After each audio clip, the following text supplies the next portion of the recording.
My family erased my existence for 9 entire years. They threw me out into the freezing snow and treated me like a ghost. But that all changed the night they marched into the lobby of my high-end Chicago restaurant uninvited. My father slammed a legal document onto the hostess stand and demanded I sign over half of my business immediately, or he would call my landlord and have me evicted by morning. What he did not know was that his threat was about to become the biggest mistake of his life. My name is Claire and I am 33 years old.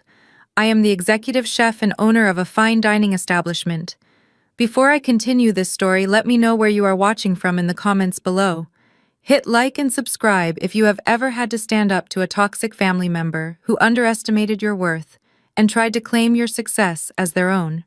Trust me, you will want to hear how I handled the ultimate betrayal. The clock above the busy bar read exactly 7:30 on a Friday night. Downtown Chicago was alive with energy, and inside my restaurant, Lumiere, every single table was booked. The dining room was a symphony of clinking crystal glasses, quiet laughter, and the ambient glow of custom chandeliers. I was in the back kitchen orchestrating the dinner rush, inspecting a perfectly seared scallop dish before it went out to a very important table. The heat of the line and the rhythmic chaos of my kitchen were my safe haven. I built this place from the ground up with my own 2 hands, turning it into one of the most sought-after reservations in the entire city. Then the swinging doors to the kitchen burst open. My lead hostess, pale and visibly trembling, rushed in to tell me there was a major disturbance at the front. I wiped my hands on my white chef apron and walked out into the main dining room. The moment I stepped past the partition, my blood ran cold. Standing right in the middle of the elegant foyer, aggressively shoving past the reservations desk, was my father, Richard. He was wearing his usual tailored suit, his face red with a familiar mixture of entitlement and rage. Behind him stood my mother, Susan, my younger sister, Olivia, and her husband, Jamal. My steps slowed as a flood of memories hit me. The last time I saw my father, I was 24 years old. It was the middle of January, and a bitter Chicago blizzard was howling outside our suburban home. I was standing on the porch, shivering in a thin jacket, crying uncontrollably. He had just thrown my suitcases out the front door and changed the locks. My crime was refusing to co-sign a massive personal loan to fund Olivia's lavish lifestyle choices. My father told me I was dead to him, a selfish failure who would never amount to anything. For 9 years, they kept their word. They never called on my birthday. They never checked if I was alive. They completely erased me. Yet here they were, standing in the middle of the empire I built without them. I took a deep breath, schooling my features into a mask of pure professional ice, and walked up to the hostess stand. Richard did not even flinch when he saw me. There was no greeting, no hesitation, no apology for the lost decade. He just glared at me with the same disdain he had always shown. "Get your manager out here and get us the VIP room right now," he barked, his voice carrying over the quiet hum of the dining room. Several patrons turned their heads at the sudden noise. I looked him dead in the eye and kept my voice dangerously low and steady. "I am the owner, Richard. You do not have a reservation, and you are causing a scene in my establishment." He let out a loud, mocking laugh that made my stomach turn. He reached inside his leather briefcase and pulled out a thick stack of legal papers. He slammed them down onto the polished wood of the hostess stand with a loud smack. "You think you are so smart, Claire," he sneered, leaning over the stand to invade my personal space. "I know exactly who owns this building. I play golf with Mr. Harrison every single weekend. He is a close personal friend of mine. Here is how this is going to work. You are going to sign this contract right now, transferring 50% of the equity of this restaurant over to your sister. We are family, and it is time you paid your dues. If you refuse to sign this tonight, I will call Harrison right now. I will have him terminate your commercial lease by tomorrow morning. You will lose everything you have built, and you will be back out on the freezing street, exactly where you truly belong." Before I could even process the sheer audacity of his threat, my younger sister Olivia pushed her way to the front of the group. She was wearing a silk slip dress that screamed new money and a designer bag clutched tightly against her side. Olivia had always been the golden child of the family, the one whose dance recitals and graduation parties took precedence over my basic needs. She looked around my meticulously designed lobby with a theatrical sigh, rolling her eyes at the custom brass fixtures and the imported Italian marble floors. "I expected something a little more high-end, Claire," she drawled, her voice dripping with artificial pity. "The lighting in here is terribly harsh, and the aesthetic is just so incredibly dated. I mean, really, who uses Edison bulbs anymore? It feels like a glorified diner. I'm honestly surprised you even have a wait list." Her husband Jamal stepped up right beside her, resting a heavy hand on her shoulder in a show of dominant support. Jamal was an African-American man who loved to play the part of a Silicon Valley visionary. He was wearing a flashy maroon velvet suit jacket, which was completely out of season for a warm Chicago evening. He leaned in, attempting to give me a condescending smile. "Listen, Claire," Jamal said smoothly, using his best pitch deck voice. "We are here to help you. Running a little kitchen is cute, but you clearly do not understand how to scale a business model. You are leaving money on the table. If you sign this agreement, I can step in and take over your supply chain. I can optimize your vendor contracts and streamline your overhead. You just focus on the cooking and let the real entrepreneurs handle the corporate strategy." I kept my face completely neutral, but my eyes darted down to his hands. He was flashing a massive gold watch that easily cost $20,000, but right beneath that heavy timepiece, the cuff of his dress shirt was visibly frayed and stained. It was a tiny detail, but in the restaurant industry, you learn to read people by the details they fail to hide. I knew exactly who Jamal was. I had read the Chicago Business Journal last week. I knew all about his revolutionary tech startup, and I knew that it had not secured a second round of funding in over 18 months. In fact, the word around the financial district was that he was dodging calls from his primary investors. The velvet suit and the gold watch were nothing but a desperate facade masking a man drowning in debt. They were not here to help me scale. They were here because they were bleeding cash, and they viewed my successful restaurant as their personal ATM. My mother, Susan, stepped out from behind my father. "Please, Claire, just do the right thing," she pleaded softly, attempting to manipulate the situation with guilt. "Your father is giving you a chance to make amends. We can finally be a family again. Olivia and Jamal are expecting a baby and they need stability. Do not burn this bridge." The sheer manipulation was almost breathtaking.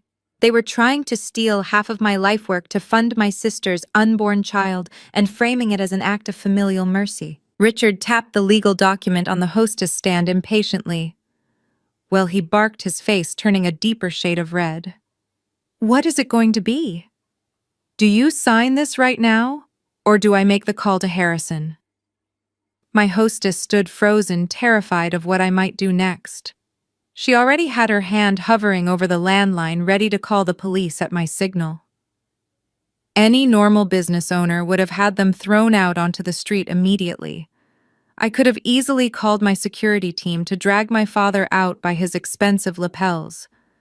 But as I looked at their greedy, expectant faces, a different plan began to form in my mind. A simple eviction from the premises would not be enough to teach them the lesson they so desperately needed. They needed to experience the same humiliation they inflicted on me 9 years ago. I let out a slow, measured breath. I reached out and gently pushed the hostess' hand away from the telephone. I looked directly at my father and gave him a razor-sharp smile. "There is no need for that," I said, my voice perfectly smooth. I turned to my hostess, who was staring at me in absolute shock. "Sarah, please escort my family to the private VIP dining room in the back. Give them the best table and make sure they are very comfortable. We have a whole lot to talk about." The hostess led them through the main dining room. I watched from behind the reception desk as the shift in their posture became painfully obvious. Richard puffed out his chest, acting as if he had just conquered a small nation. Olivia smirked at the other diners, glancing around with a look of extreme superiority, as if she already held the deed to the property. Jamal adjusted his cheap velvet collar, whispering something to Olivia about profit margins and brand repositioning. They walked through the heavy mahogany doors into the VIP room. This space was completely soundproof, lined with dark velvet drapes, and featured a massive reclaimed oak table under a dim crystal chandelier. It was a private sanctuary usually reserved for touring celebrities and local politicians. Tonight, however, it was a carefully constructed trap. They took their seats with exaggerated comfort, sinking into the plush leather chairs. Richard tossed his expensive-looking briefcase onto an empty seat and slammed the 50% equity contract directly in the center of the table, right next to a fresh arrangement of white orchids. He leaned back heavily, interlacing his fingers behind his head. A look of absolute smug triumph washed over his aging face. He actually believed his little threat about calling the landlord had broken me. He thought I was still that terrified, vulnerable 24-year-old girl crying in the Chicago snow. My mother, Susan, wasted absolutely no time. The moment the heavy wooden doors clicked shut behind us, she began her rehearsed performance. She reached across the wide table and tried to grab my hand, but I pulled it back smoothly, pretending to adjust a silver fork. Her face instantly fell into a mask of deep, tragic sorrow, and right on cue, fake tears started welling up in her eyes. "Oh, Claire," she whispered, dabbing at her completely dry cheeks with a monogrammed cloth napkin, "you have no idea how much I have missed you. These past 9 years have been absolute torture for me. A mother should never, ever be separated from her oldest daughter." I stood at the head of the table staring down at her. Torture. That was a highly interesting word choice for a woman who had actively ignored my existence for nearly a decade. Susan sniffled loudly and pointed a trembling manicured finger at the legal contract sitting between us. "Your father and I just want to bring our family back together," she continued, her voice cracking with heavily practiced emotion. "We do not care about the money, Claire. This equity agreement is just a simple formality. It is merely a way to ensure we are permanently connected again. We want to be a real part of your life. We want to help you build your future, so we never drift apart again." It was a brilliant masterclass in emotional manipulation. If I had not spent years in intensive therapy, untangling the severe psychological damage she caused, I might have actually believed her lies. She was desperately trying to wrap a corporate hostile takeover in the warm, fuzzy blanket of maternal love. I did not say a single word in response to her monologue. Instead, I picked up the heavy crystal water pitcher from the side station. I walked slowly around the table and carefully poured iced tap water into each of their glasses. Olivia picked up her glass and stared at the floating ice cubes with utter disgust. "Tap water," she sneered, pushing the heavy glass away so hard it nearly spilled. "Seriously, Claire, we are about to become your managing business partners, and you are serving us plain tap water. Is this really how you treat your high-paying VIP guests?" Richard slammed his hand flat on the oak table, startling my mother out of her fake crying routine. "We are not drinking water to celebrate a family reunion," he barked aggressively. "Bring us some real wine. Actually, bring us the absolute best bottle you have in this entire building. I want the Chateau Margaux Bordeaux. And do not bring me a cheap recent vintage either. I want the good stuff." I paused, holding the crystal pitcher. The specific Chateau Margaux they were demanding was not just a nice bottle of wine. It was a highly exclusive reserve bottle that cost exactly $500. They were treating my high-end restaurant like an all-inclusive vacation resort, and they clearly had zero intention of opening their own wallets tonight. They simply assumed that because they were blood relatives, and because they held this imaginary threat of eviction over my head, everything tonight was entirely on the house. I gave my father a tight, perfectly polite customer service smile. "The Chateau Margaux Bordeaux," I repeated, ensuring I spoke clearly enough for the entire room to hear the confirmation. "That is an excellent choice, Richard. I will have the sommelier decant it and bring it out to you immediately. Please get comfortable. I will be right back." I turned my back on them and walked out of the VIP room. As the heavy doors closed behind me, I could clearly hear Jamal laughing loudly and telling Richard how incredibly easy it was going to be to reorganize my kitchen staff. They were completely oblivious to the harsh reality of their situation. They thought they were racking up a massive tab on my dime. They did not realize that every single drop of wine, every exotic appetizer, and every passing second they spent sitting in that private room was adding to a staggering bill that was going to completely destroy them. I walked straight over to the point-of-sale terminal at the bar, typed in my secure managerial override code, and officially opened a brand new tab for the VIP room. I walked back into the VIP room, just as David, one of my best servers, was being verbally berated by my sister. Olivia was waving her manicured hand in his face, dismissing the seasonal tasting menu he had politely handed her. "I do not eat anything with seed oils or processed butter," she snapped, her voice echoing sharply against the acoustic panels. "I want the Chilean sea bass, but I want it poached in imported white truffle oil. And bring me a side of white asparagus, but make sure your kitchen staff peels every single stalk. I will know if they do not." David looked at me with a panicked expression. The sea bass was not even on the menu tonight, and peeling white asparagus during a Friday dinner rush was an insane request meant only to assert dominance. I nodded at David, signaling him to step outside and handle the main floor. I walked up to the table and picked up his notepad, my expression completely deadpan.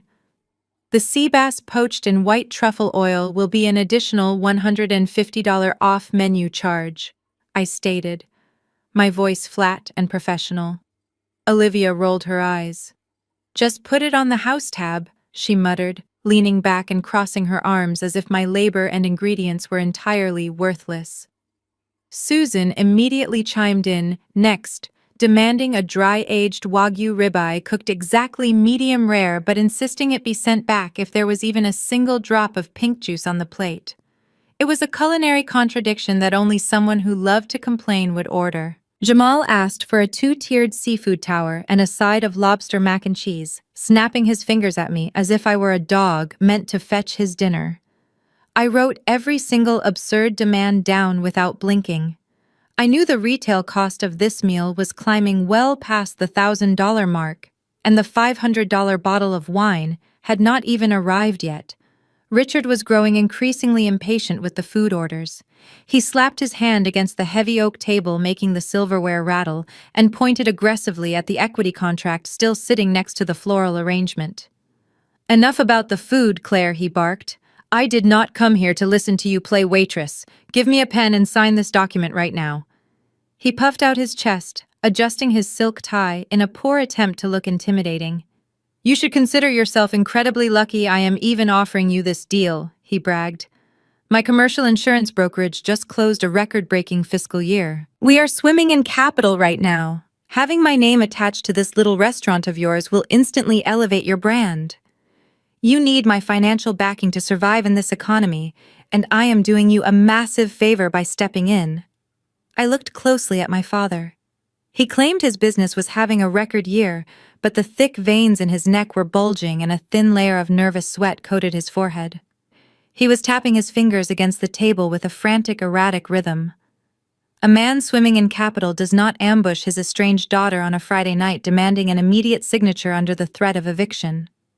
He was desperate. The aggressive bravado was nothing but a cheap smokescreen covering up a massive financial disaster. Just as the tension in the room reached a breaking point, the heavy mahogany doors swung open again. My head sommelier stepped inside carrying the $500 bottle of Chateau Margaux Bordeaux on a silver tray. He expertly uncorked it and poured a small tasting amount into my father's glass. Richard swirled it aggressively, not even bothering to smell the complex bouquet before tossing it back. "Pour it for everyone," he commanded, waving his hand dismissively at the sommelier. He looked back at me, his eyes narrowing with a predatory glare. "Do not think you can stall us with expensive wine and fancy seafood, Claire. I want your signature on this paper before the appetizers arrive." Jamal leaned forward, eager to piggyback on my father's fake success. "Exactly," Jamal said, flashing that blinding, rehearsed smile. "It is all about strategic partnerships, Claire. My tech company is poised for a massive global expansion next year. We just need to reorganize some liquid assets to get over a temporary cash flow issue this quarter. Once we merge our portfolios, we can optimize your profits and cover my short-term operational costs until the next funding round clears." The entire room went dead silent. Olivia whipped her head around and glared at her husband, her eyes wide with absolute fury. "Jamal," she hissed through clenched teeth, her carefully crafted, elegant persona cracking for a split second. "Shut your mouth. You do not talk about the business finances at the dinner table."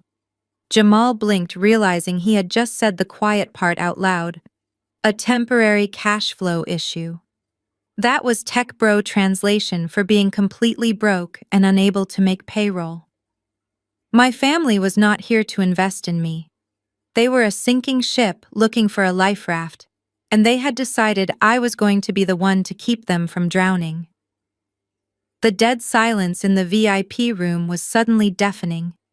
Jamal stared at his empty plate, his jaw clenched tight as he realized the magnitude of his mistake. Olivia looked like she wanted to crawl under the heavy oak table and disappear entirely.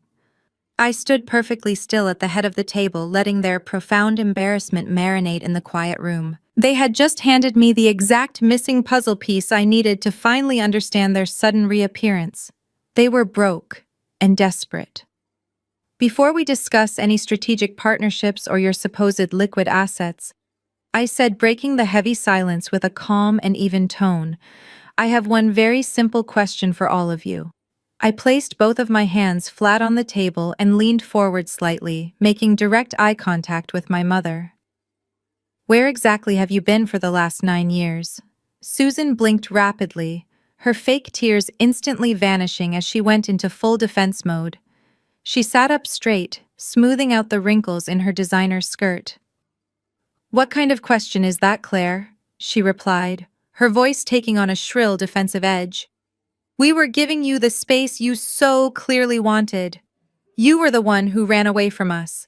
You were acting so incredibly unstable back then, and we simply did not know how to handle it. We had to protect the rest of the family from your toxic behavior."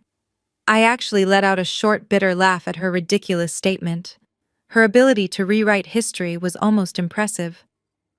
"I did not run away, Susan," I said, dropping the title of mother entirely. "Richard threw my belongings into the freezing snow and changed the locks on the front door. You stood in the living room window and watched me walk away down the street shivering with no winter coat and absolutely nowhere to go. You did not call the police to check on your supposedly unstable daughter. You did not call my friends to see if I was safe. You completely erased my existence the very next morning." My father scowled, crossing his arms over his chest. "You were being difficult and disrespectful," he grunted, refusing to look me in the eye. "You needed to learn a hard lesson about family loyalty and respect for your elders." "It had absolutely nothing to do with family loyalty, Richard," I fired back, my voice dropping an octave. "It had everything to do with the First National Bank. It had everything to do with the $85,000 college trust fund that Grandma Dorothy left entirely in my name." The color instantly drained from my mother's face. Olivia's mouth fell open in genuine shock. Richard stiffened his knuckles, turning stark white as he gripped the edge of the heavy oak table. They truly thought that secret was buried forever. They thought the terrified 24-year-old girl they kicked out to the curb would never figure out the real reason she was discarded so brutally. "I hired a forensic accountant 3 years ago," I explained casually, as if we were discussing the local weather forecast. "I wanted to see if I could finally access the money Grandma left for my culinary school tuition." "Do you want to know what my accountant found during his investigation?" "He found that exactly 4 days after you threw me out of the house, Richard, you used a forged power of attorney document to completely liquidate my trust fund. You drained every single penny of my inheritance and closed the account." Jamal turned his head slowly, staring at his father-in-law with wide eyes. Olivia swallowed hard, suddenly looking very small in her expensive silk dress. "And what exactly did you do with my $85,000? I asked, leaning closer to Olivia. "You used it to pay the massive deposit on a certain luxury destination wedding in Maui.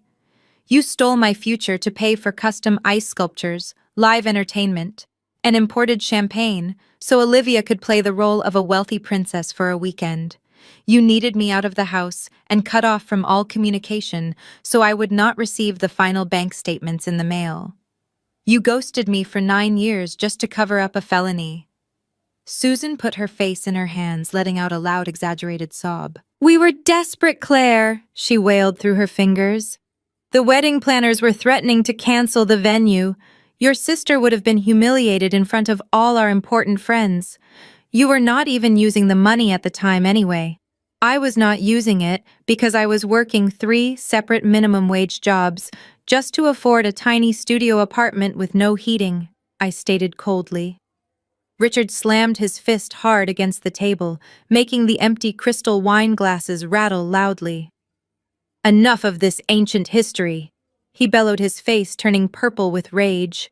I raised you under my roof and fed you for over 2 decades. That money belonged to this family, and I distributed it as I saw fit. You owe us for everything you have achieved. Now stop acting like a spoiled child, pick up the pen and sign the equity contract. If you do not sign it right now, I will walk outside and make the call to Harrison. I will end your little restaurant career tonight, and you will never work in this city again. He was doubling down on his empty threat, completely unaware that the ground beneath his feet had already crumbled away. Jamal held up both of his hands, palms facing outward, in a highly exaggerated gesture of peace. He let out a deep, patronizing chuckle, shaking his head as if he were dealing with a room full of unruly toddlers throwing a tantrum. All right, everyone, let us just take the temperature down a few notches, he said, his voice dripping with that signature tech bro condescension. Richard, take a breath. Claire, you are getting way too emotional about this. We are talking about basic corporate structuring here, not ancient family history from a decade ago. He leaned back in his heavy leather chair, adjusting his flashy maroon velvet jacket and steepling his fingers together. Look, Claire, I get it. You are a chef. You are an artist. Women in the culinary arts tend to put a lot of passion into their food, and that is fantastic. We love that energy. But real business is objective. It is about equity distribution, asset management, and scaling operations efficiently. You cannot let your personal feelings and old grudges cloud a highly lucrative merger. You simply do not understand the high-level mechanics of what we are offering you here tonight. I slowly turned my attention away from my father and focused entirely on Jamal. He sat there looking so incredibly pleased with his little speech, fully believing he had just put the emotional female back in her proper place. Do I not understand corporate structuring, Jamal? I asked, tilting my head slightly. That is quite an assumption to make about a woman running a multi-million-dollar enterprise. Tell me exactly which part of your high-level mechanics am I failing to grasp. Is it the part where you secure a desperate bridge loan at an exorbitant 12% interest rate just to cover your monthly operational burn rate?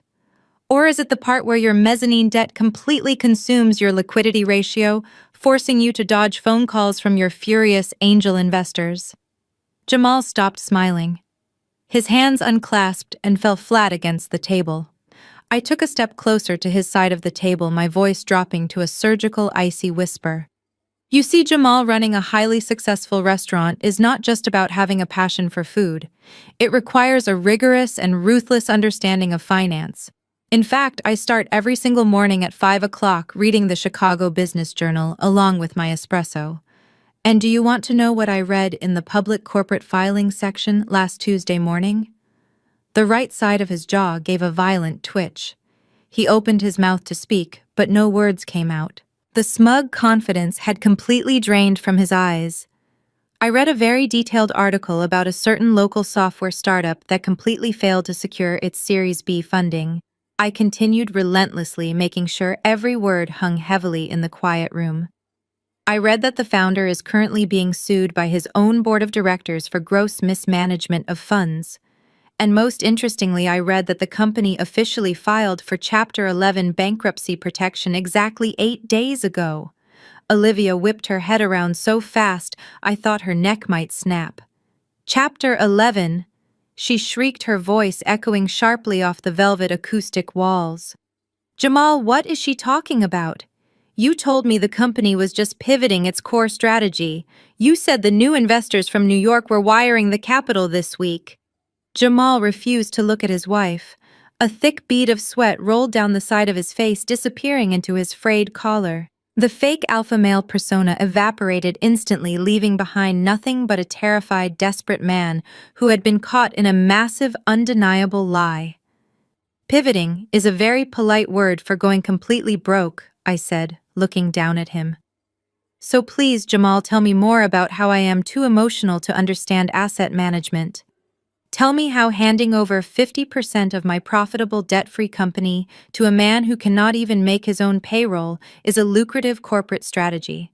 Susan sat frozen in her chair, completely unable to process the rapid collapse of her perfect family image. Richard looked from me to Jamal, his face contorted in a mix of confusion and rising panic. The wealthy, successful son-in-law he had been bragging about to all his friends at the country club was nothing but a complete fraud. "Shut up!" Jamal snapped, suddenly slamming his hand against the table with a loud crack. He pointed a trembling finger at me, his eyes wide with a panicked, desperate rage. "You think you know everything just because you read a little business blog. You are nothing but a glorified cook. You got lucky with this restaurant and now you are acting like you are the smartest person in the room." He turned aggressively toward my father, slapping the heavy oak table to get his attention. "Richard, do not even listen to her," he yelled, his voice cracking with pure hysteria. "She is just trying to deflect, because she knows she is backed into a corner. She is trying to turn us against each other to save her own skin. Stop wasting time with this arrogant girl. Make the call, Richard. Pull out your phone right now and call Harrison. Put her in her place and shut this entire thing down before she ruins everything." Richard stared at Jamal for a split second, slightly taken aback by the sheer panic in his son-in-law's voice. But the hesitation vanished almost instantly, replaced by a deep, ugly sneer. He reached into the inner pocket of his tailored suit jacket and pulled out his phone. He held it up in the dimly lit VIP room like a loaded weapon. "You brought this entirely on yourself, Claire," he said, shaking his head with a mock expression of fatherly disappointment. "I gave you an incredibly generous way out. I offered you the protection of my corporate umbrella. I offered to let you keep half of this little project, but you just had to push it. You always had to be the smartest person in the room." Susan patted her husband's arm, shooting me a look of cold, vindictive triumph. Olivia leaned back in her chair, crossing her arms and smiling a nasty little smile. They were completely ready to watch me lose everything I had built over the last 9 years. While we stood in this velvet-lined, soundproof room, locked in a battle of wills, my restaurant was running flawlessly just outside the heavy mahogany doors. I could faintly hear the muffled sounds of a jazz trio playing in the lounge and the clinking of heavy silverware. I had spent nearly a decade perfecting every single detail of this establishment. I had scrubbed these floors. I had negotiated with every vendor. I had built a multi-million-dollar brand from absolute scratch while they were living beyond their means and slowly going bankrupt. Richard unlocked his screen and navigated to his contacts list, holding the phone up high so I could see exactly what he was doing. "Let me explain to you how the real world operates," he continued, his voice echoing loudly against the velvet walls. "In the restaurant industry, you are absolutely nothing without your physical location. You think you hold all the cards because you know how to sear a piece of fish and boss around a few waiters. But William Harrison owns this entire commercial block. He owns the concrete right under your feet. And William Harrison and I have a standing tea time every single Sunday morning at the Medina Country Club. We drink expensive scotch together. We talk business together. We protect each other." He paused, letting his thumb hover dramatically over the call button on his screen. "One simple phone call from me, and he will terminate your commercial lease by tomorrow morning. He will lock the front doors. He will legally seize your expensive kitchen equipment to cover the early termination fees. Your carefully acquired liquor license will be entirely useless. Your entire staff will be unemployed before the weekend is over, and you will be walking out of here with nothing but the clothes on your back, Just like you did 9 years ago. Jamal nodded frantically beside him, a manic gleam returning to his eyes. Do it, Richard! Jamal urged aggressively, wiping a thick layer of sweat from his forehead. Show her what happens when you disrespect the family. End this right now. He waited for the tears. He waited for the panic to finally set in. He expected me to fall to my knees and apologize for insulting Jamal and exposing their embarrassing financial crisis. He wanted me to slide the equity contract across the table and sign my name in exchange for his gracious mercy. I stood at the head of the heavy oak table and simply watched them. I did not blink. I did not raise my voice. I did not beg for mercy. The sheer delusion radiating from my father was almost cinematic. He was so incredibly drunk on his own perceived power that he could not even fathom a reality where I was not absolutely terrified of him. He thought his country club membership and his mediocre golf game gave him the ultimate authority over my entire existence. Richard stared at me, waiting for my inevitable surrender. People who are bluffing usually panic when their bluff is finally called. They usually back down and ask for a compromise. Instead, I reached into the front pocket of my white chef apron and slowly pulled out my own smartphone. The entire room went dead silent again, watching my every move. They probably thought I was going to call my lawyer or perhaps call the police to beg for an escort to remove them.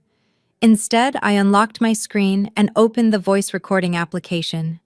I pressed the red record button and set the phone face up right in the middle of the table, right next to their ridiculous 50% equity contract.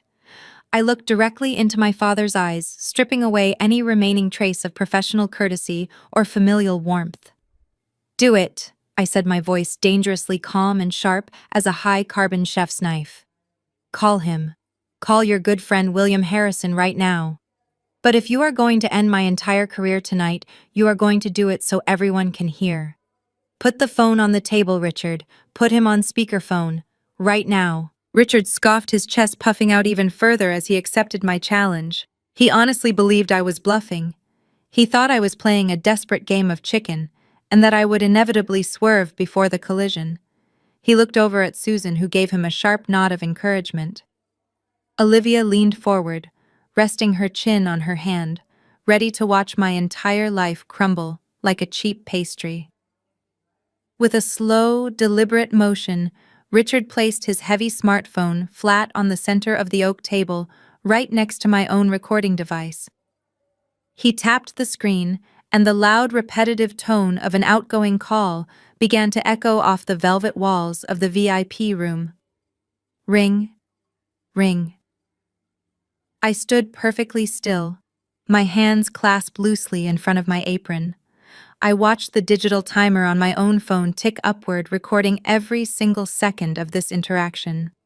The tension in the room was so thick, it felt like a physical weight pressing down on our shoulders. Jamal was leaning so far forward he was practically hovering over the table, his eyes fixed greedily on the screen.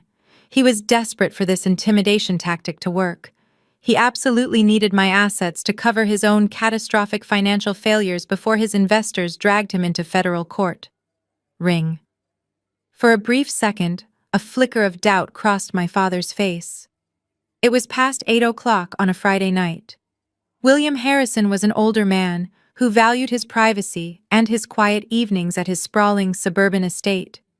Calling him this late on a personal number to demand a petty business favor was a massive breach of country club etiquette.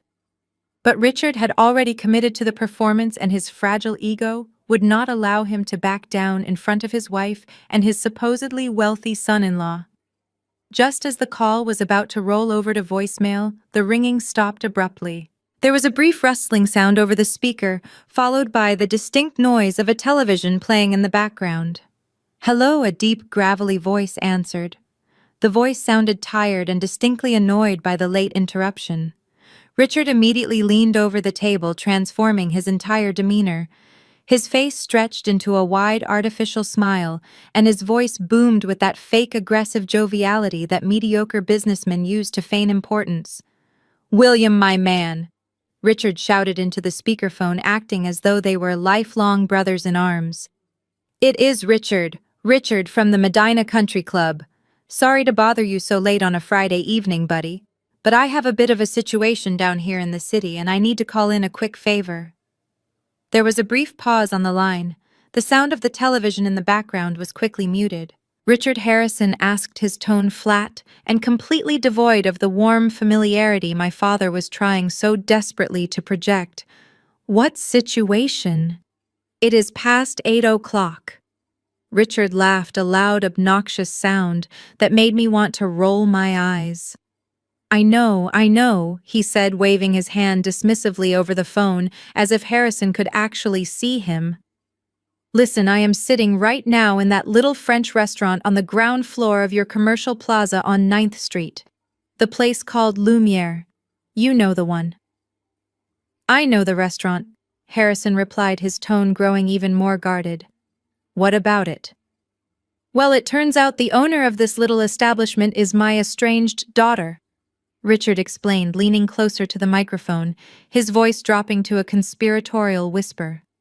And she is being incredibly uncooperative regarding some very important family business matters. She lacks respect, William. She lacks a basic understanding of how things work in the real corporate world. So I need you to teach her a quick lesson for me. As a personal favor between friends, I need you to terminate her commercial lease immediately. Just pull the plug on her. Evict her by Monday morning so she understands she cannot just disrespect her family and get away with it. Susan smiled proudly at her husband. Olivia let out a quiet, arrogant chuckle, completely convinced that her father had just won the ultimate victory. Jamal let out a heavy breath he had been holding, wiping his forehead with a linen napkin. They all looked at me, waiting for the devastation to wash over my face. But I did not react. I simply kept my eyes locked on the glowing screen of the phone lying on the table. On the other end of the line, there was absolutely nothing but dead silence. It was a heavy, suffocating silence that stretched on for several agonizing seconds. The triumphant smiles on my family members' faces slowly began to falter. Richard frowned, his thick eyebrows knitting together in absolute confusion. He reached out and tapped the screen to make sure the call had not mysteriously dropped. William, he prompted, his fake jovial tone slipping slightly, revealing the desperate panic underneath. Are you still there? Did you hear what I said? I need you to pull the lease on this restaurant. Finally, Harrison let out a long, deep sigh that crackled loudly through the tiny audio speaker. It was not a sigh of agreement. It was a sigh of profound, utter confusion mixed with a heavy dose of second-hand embarrassment. Richard, what on earth are you talking about? Harrison finally said, his voice dripping with absolute disdain. Have you completely lost your mind? You are calling me on my private home line at 8:30 on a Friday night to ask me to illegally evict a commercial tenant. A tenant who, by the way, runs the most profitable business in that entire district. Richard blinked, his fake smile faltering just a fraction. He leaned closer to the phone, entirely missing the harsh reprimand in Harrison's tone. Well, yes, William. He stammered slightly, trying to maintain his authoritative facade in front of Jamal and Olivia. I know it sounds a bit extreme, but this is a very private family matter. I just need you to pull some strings for me. You are the landlord. You have the power to break a lease if you really want to. I can even have my legal team draft up some paperwork to protect you from any liability. We just need to teach this arrogant girl a quick lesson. The sound of ice clinking in a heavy crystal glass echoed over the speakerphone.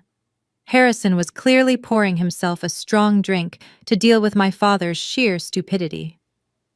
Listen to me very carefully, Richard Harrison said, his voice dropping into a stern, unyielding register that completely commanded the room.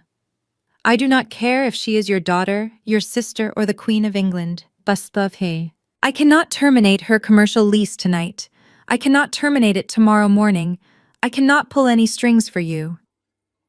Richard frowned, his face turning a blotchy shade of red. Why not? He demanded, his voice rising in genuine frustration. You own the building, William. You make the rules. Just tell your property manager to send over the eviction notice right now.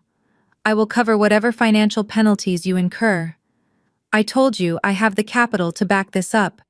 I cannot send an eviction notice because I am no longer the landlord," Harrison stated bluntly, dropping the absolute bombshell right into the center of the quiet VIP room. "I do not own that building anymore, Richard. I do not own the parking lot, I do not own the courtyard, and I certainly do not own the restaurant space your daughter currently occupies." Susan gasped softly, covering her mouth with her manicured hand. Jamal froze in his seat, his eyes darting frantically from the phone to my father. Olivia sat up straight, her arrogant, relaxed posture instantly evaporating into rigid tension. "What do you mean you do not own it?" Richard asked, his voice suddenly sounding very thin and weak. "We just talked about that specific property at the country club last month. You told me it was your flagship commercial investment. You bragged about the prime location. I told you I was getting ready to retire and liquidate my commercial portfolio." Harrison corrected him, sounding thoroughly exhausted by the entire conversation. "And I did exactly that. I sold the entire 9th Street Commercial Plaza. The deal officially closed 3 months ago. I handed over the keys, the deeds, and all the active lease agreements. I washed my hands of that entire block. I have absolutely zero legal authority over that restaurant or any other business operating on that street. Now please do not ever call my personal line with this kind of ridiculous nonsense again. Have a good night, Richard." "Wait, William, wait!" Richard practically shouted at the phone, his hands trembling slightly as he reached toward the glowing screen. The heavy realization was finally starting to hit him. His ultimate weapon, his grand threat of eviction, was entirely worthless. He had marched into my restaurant, demanding half of my life work based on a complete and total bluff that he did not even realize was a bluff. "If you sold the building, then who did you sell it to?" Richard demanded, panic completely overtaking his previously arrogant tone. "Who is the new landlord?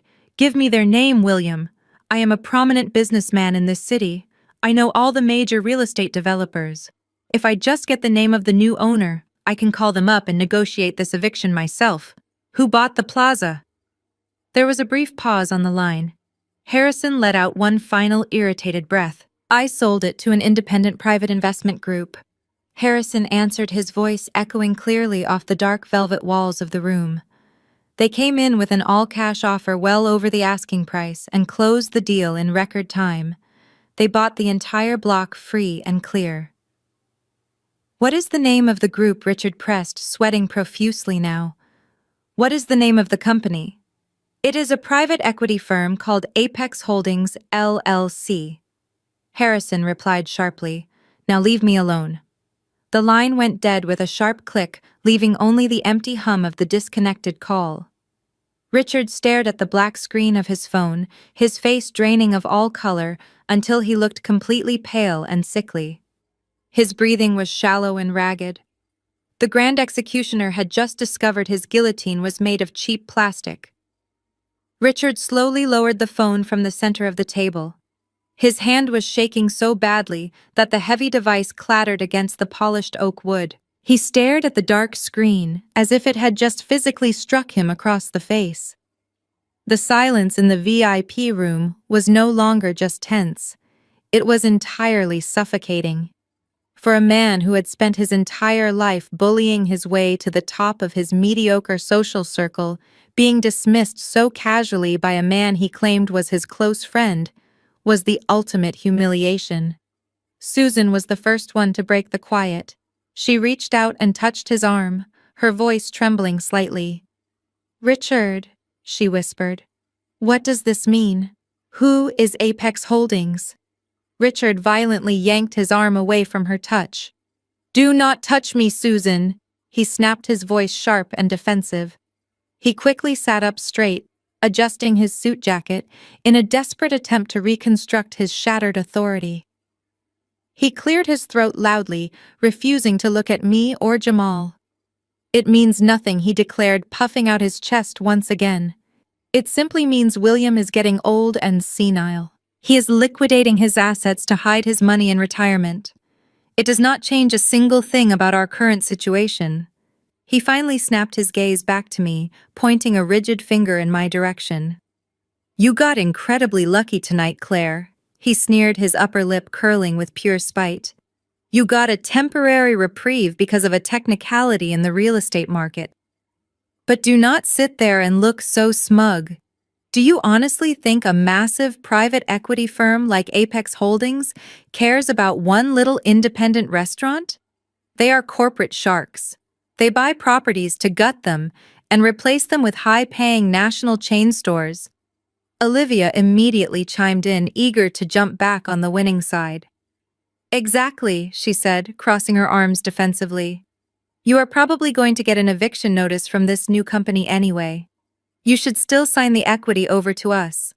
Jamal knows all about corporate buyouts. He can negotiate with them for you. Jamal nodded frantically, running a hand over his sweating forehead. Yeah, he agreed quickly, his voice sounding slightly desperate. I deal with private equity firms all the time. They only care about the bottom line. If we approach them as a united family front with my corporate background, we can easily convince them to extend the lease. Richard slammed his hand on the table, cutting Jamal off. We do not need to beg them for anything, Jamal, my father barked. I am a highly respected commercial insurance broker in Chicago. I have connections in every single major financial district in this city. I guarantee you I know the board members of Apex Holdings.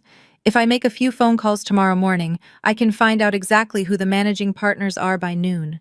He leaned forward, resting both elbows on the heavy oak table, staring at me with a look of pure, unadulterated malice. Tomorrow morning, I am going to call my contacts, Richard threatened, his voice dropping to a low, menacing growl. I am going to find the executive office of Apex Holdings.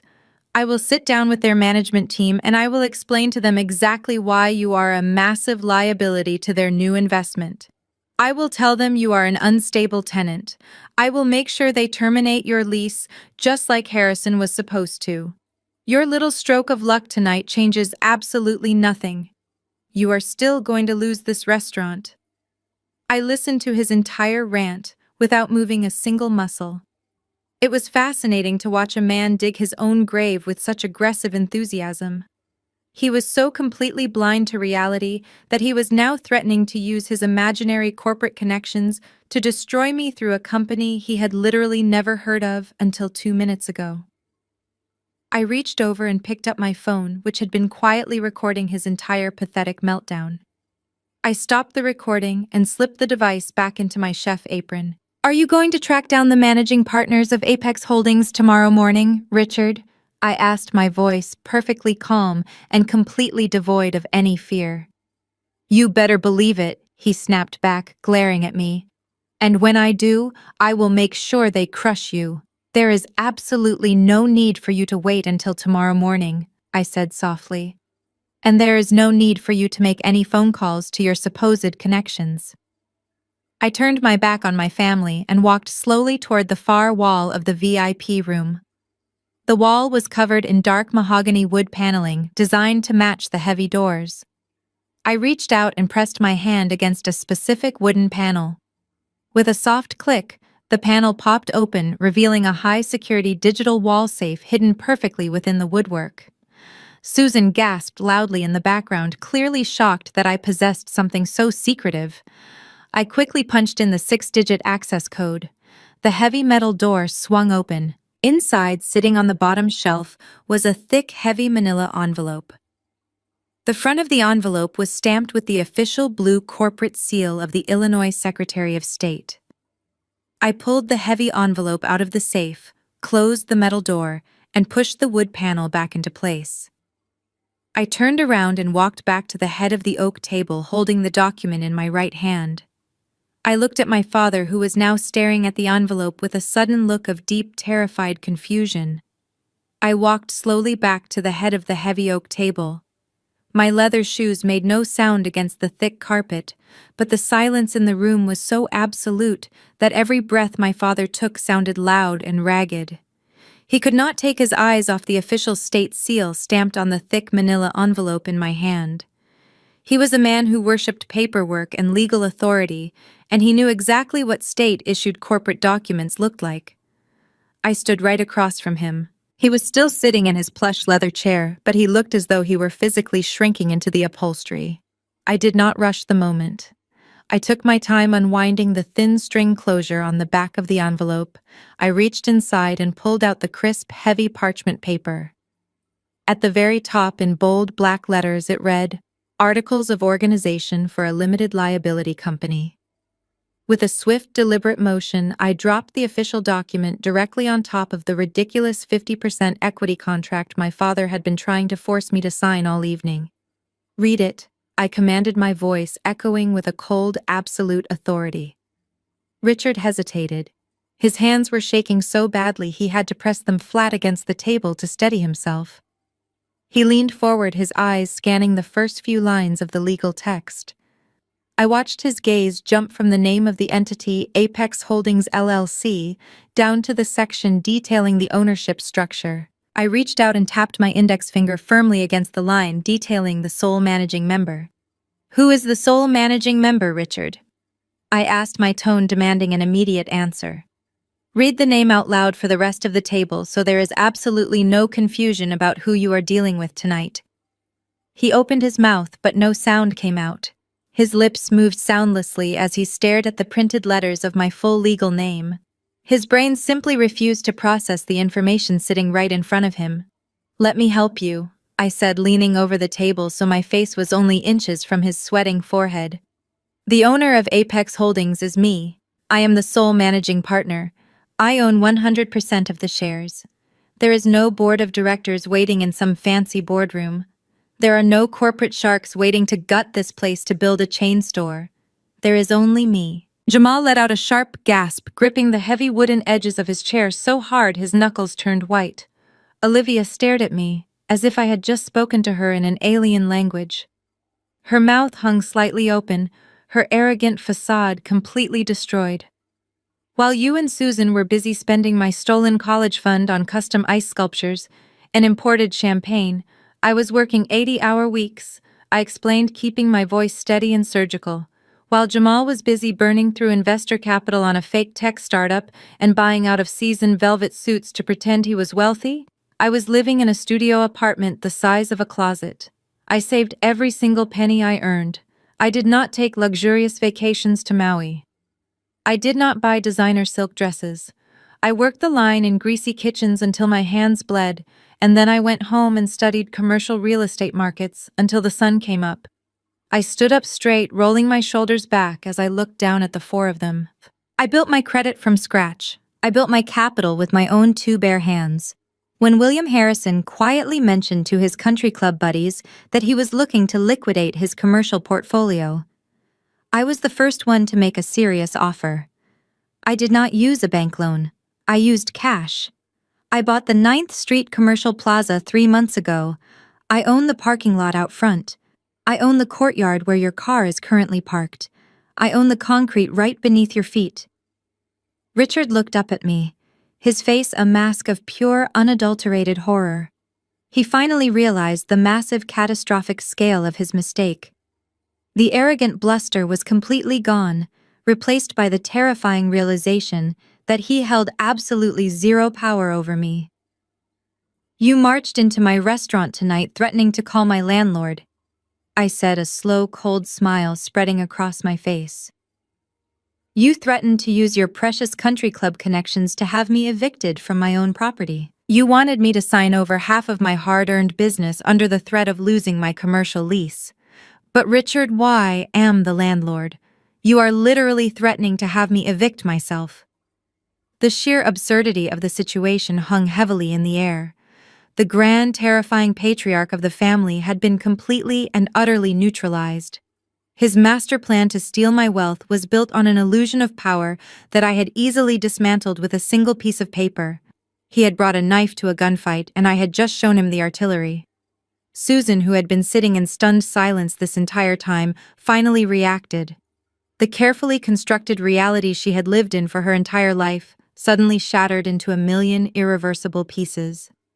Her perfect golden child was broke, her successful husband was a fraud, and the daughter she had thrown away like garbage was now a multi-million-dollar real estate mogul. Her hands began to tremble violently. She tried to reach for her crystal wine glass, perhaps to take a drink to calm her racing nerves, but her fingers spasmed uncontrollably. The heavy crystal glass slipped from her grasp. It hit the edge of the heavy oak table and tumbled toward the floor. The glass shattered violently, sending sharp shards and expensive red wine exploding across the pristine hardwood. The sound of the shattering crystal snapped the entire room out of its paralyzed trance. The dark red wine bled across the polished hardwood floor, pooling around my mother's expensive designer shoes. Nobody moved to clean it up. Susan simply stared down at the broken shards, her hands still trembling violently in her lap. Richard was completely frozen, his eyes darting frantically between the spilled wine and the state-certified corporate document resting in the center of the table. But Jamal was not frozen. I watched the gears turning behind his eyes as he rapidly calculated the new power dynamic in the room. In the span of 30 seconds, he had realized that my father was nothing but a loud, pathetic failure, holding absolutely zero leverage. Jamal realized that the real wealth, the actual multi-million-dollar empire sitting in this room, belonged entirely to me. And a desperate drowning man will always grab onto the biggest, closest lifeboat he can find, even if he has to drown someone else to reach it. Jamal abruptly pushed his chair back from the table. He stood up, brushing a piece of invisible lint from his maroon velvet jacket, and completely turned his back on my father. He took 2 steps toward the head of the table, walking right past the puddle of spilled wine. His face transformed instantly. The arrogant, condescending tech bro sneer vanished entirely, replaced by a wide, eager smile that was so incredibly fake it made my skin crawl. "Claire, listen to me," Jamal said, his voice suddenly dripping with a sickeningly sweet warmth. "I want to apologize for the hostility earlier. You have to understand, I told Richard this was a terrible idea from the very beginning. I told him we should not ambush you like this. But you know how your father is. He is an aggressive old-school bully. He forced Olivia and me to come here tonight. He told us he had this massive real estate connection and he swore he was going to handle everything. We were just following his lead to keep the peace." Richard let out a strangled gasp of pure betrayal. "Jamal, you worthless, lying snake!" Richard choked out his face, turning a dangerous shade of purple. "You were the one pushing for the equity split so you could pay off your legal fees." Jamal did not even look back at him. He kept his desperate, eager eyes completely locked on me. He waved his hand dismissively behind his back, silencing my father. "Richard is living in the past." Claire, Jamal continued, stepping even closer to me. "He does not understand modern business. But you and I, we are innovators. We are the new generation of wealth. You have built an incredible real estate portfolio here, and I have a tech startup that is right on the verge of a global breakthrough. We do not need your father. We can form a direct partnership, just the 2 of us." I raised a single eyebrow, looking at him with absolute disgust. "A direct partnership," I repeated flatly. "Yes," Jamal said, his smile widening, as he falsely assumed I was actually considering his ridiculous pitch. "The Chapter 11 bankruptcy filing is just a temporary strategic restructuring. I am currently reorganizing my assets to shed some dead weight. All I need right now is a small short-term bridge loan to clear my immediate payroll and keep my core development team intact."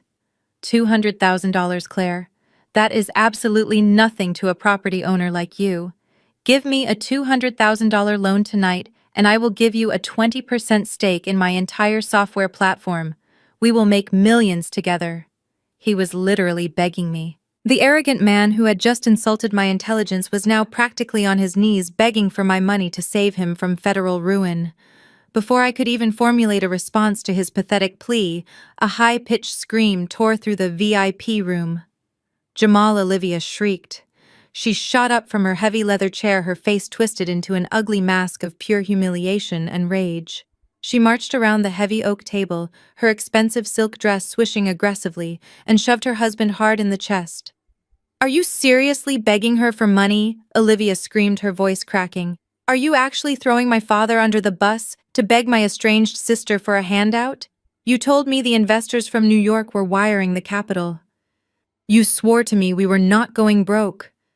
Jamal stumbled back, glaring at his wife as his fake smile completely evaporated. "Shut up, Olivia," he snapped back, his voice turning vicious. You have absolutely no idea what is going on. We are completely out of money. The house is in foreclosure and my company is dead. And maybe if you did not max out 5 different credit cards buying designer handbags every single month, we would not be in this massive mess. I am pregnant, you complete loser! Olivia screamed back, tears of rage finally spilling down her cheeks. You promised me a luxury lifestyle. You told my family you were a millionaire. They stood right in the middle of my elegant VIP room, screaming at the top of their lungs, tearing each other apart without a shred of dignity. The perfect wealthy couple was nothing but a fragile house of cards, and I had just pulled out the bottom piece. I watched them scream at each other for a full minute. Olivia was practically pulling her own hair out her expensive silk dress, twisting awkwardly as she hurled insult after insult at Jamal. He yelled right back, pointing out every single expensive designer item she had purchased over the last 6 months, while he was secretly defaulting on their mortgage. It was a spectacular implosion of the golden child and her perfect life. Finally, I decided I had heard enough of their shrill voices. Enough, I said. My voice was not loud, but it cut through their chaotic screaming like a blade. They both snapped their mouths shut, panting heavily, and turned to look at me. I walked around the edge of the heavy oak table, stepping carefully over the pool of spilled red wine, and stopped right in front of my sister. Olivia was trembling, her carefully styled hair now slightly disheveled. She tried to lift her chin and glare at me, attempting to summon that old, familiar superiority she had weaponized against me since we were children. "Do not look at me like that," Claire Olivia spat, her voice shaking with residual anger. "This is all his fault." She pointed a manicured finger at Jamal, refusing to take an ounce of responsibility. "He lied to me. He told me his tech company was acquiring a competitor. He told me the bank accounts were perfectly fine. I am a victim here." "You are not a victim, Olivia," I replied, my tone completely flat and unforgiving. "You are exactly what you have always been. A spoiled, entitled parasite who refuses to live in reality." Her eyes widened in shock. She opened her mouth to argue, but I did not give her a single inch to breathe. "You walked into my restaurant tonight and insulted my decor," I said, taking a step closer, forcing her to back up slightly. "You demanded off-menu items and treated my hard-working staff like garbage because you honestly believe you are better than everyone else. But what exactly makes you better, Olivia? Is it the designer silk dress you are wearing right now? The one you bought on a credit card that has a 29% interest rate and has been maxed out since last November?" She gasped, taking another step back, her heel catching slightly on the thick carpet. "How do you know about my credit cards?" she whispered frantically. "I know everything," I stated coldly. "I know that the luxury SUV you drove here tonight is 3 months behind on its lease payments. I know that your massive suburban house is actively in the pre-foreclosure process because your husband stopped paying the mortgage so he could cover his corporate legal fees. And I know that you are not just an innocent bystander in his little tech startup fraud." Jamal flinched, looking away. Olivia shook her head rapidly. "I have nothing to do with his business," she insisted, her voice climbing into a panic. "I just plan the corporate events.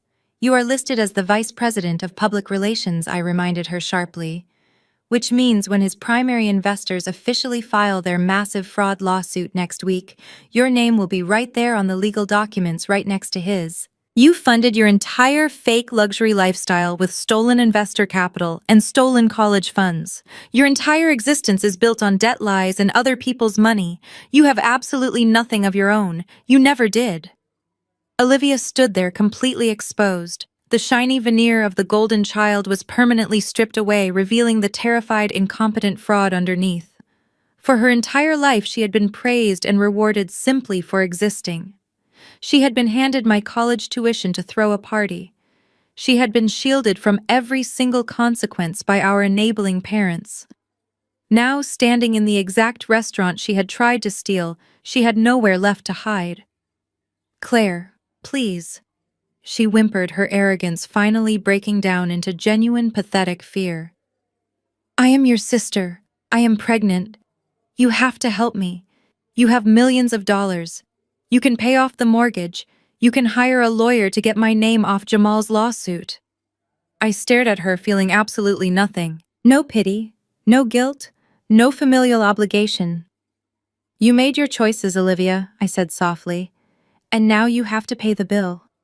Desperate and completely out of options, Olivia frantically turned away from me and looked toward the other end of the table. She searched for her ultimate protectors, the people who had always swooped in to save her from her own mistakes. "Mom!" She cried out, her voice breaking. "Dad, do something. Tell her she has to help us. Dad, fix this." But there was no rescue coming. Susan was still sitting completely frozen, staring blankly at the shattered wine glass on the floor, unable to process her ruined family. And Richard, my once terrifying and powerful father, did not even look up at his favorite golden daughter. He was slumped forward in his heavy leather chair, completely ignoring Olivia's desperate pleas. He was too busy clutching his chest and hyperventilating as he stared in absolute horror at the state-certified LLC paperwork that proved I owned the entire building. The heavy silence that followed Olivia's desperate pleading was broken only by the sound of my father's ragged breathing. The sudden realization that his grand scheme had utterly failed left him physically trembling. The dark red wine continued to slowly soak into the thick, expensive carpet near my mother's feet, serving as a perfect visual metaphor for the complete destruction of their family dynamic. But a narcissist like Richard can never tolerate being the loser in a room for very long. His entire identity was built on the fragile illusion of absolute superiority, and watching his unemployed son-in-law and his spoiled daughter completely unravel had threatened to drag him down into their pathetic reality. Slowly, Richard pushed himself back from the heavy oak table. He placed both of his hands flat on the polished wood and forced himself to stand upright. He took a long, deep breath, attempting to steady his racing heart and regain his composure. He reached up with shaking fingers and aggressively adjusted his expensive silk tie, smoothing down the wide lapels of his tailored suit jacket. He pointedly refused to look at the official LLC document, still resting in the center of the table. Instead, he lifted his chin and glared at me desperately, trying to reconstruct his shattered pride from the ruins of the evening. "You know what, Claire?" he said. His voice strained at first, but growing louder and more confident with every single word. "Keep it. Keep this little restaurant. I do not want any part of it anyway. I was only trying to throw you a bone tonight because I thought you were still struggling out here on your own. I thought you desperately needed the financial guidance of a real businessman. But clearly you are just as stubborn and wildly ungrateful as you were a decade ago." He stepped away from the table, completely turning his back on Olivia, who was still quietly sobbing into her hands. He waved his hand dismissively in her general direction, treating his own pregnant daughter like absolute garbage. "Do not lump me in with these two pathetic children," he scoffed, pointing blindly toward Jamal and Olivia. I had absolutely no idea Jamal was running a fraudulent tech company. I had no idea they were facing foreclosure on their home. That is their massive failure, not mine. I am entirely financially independent.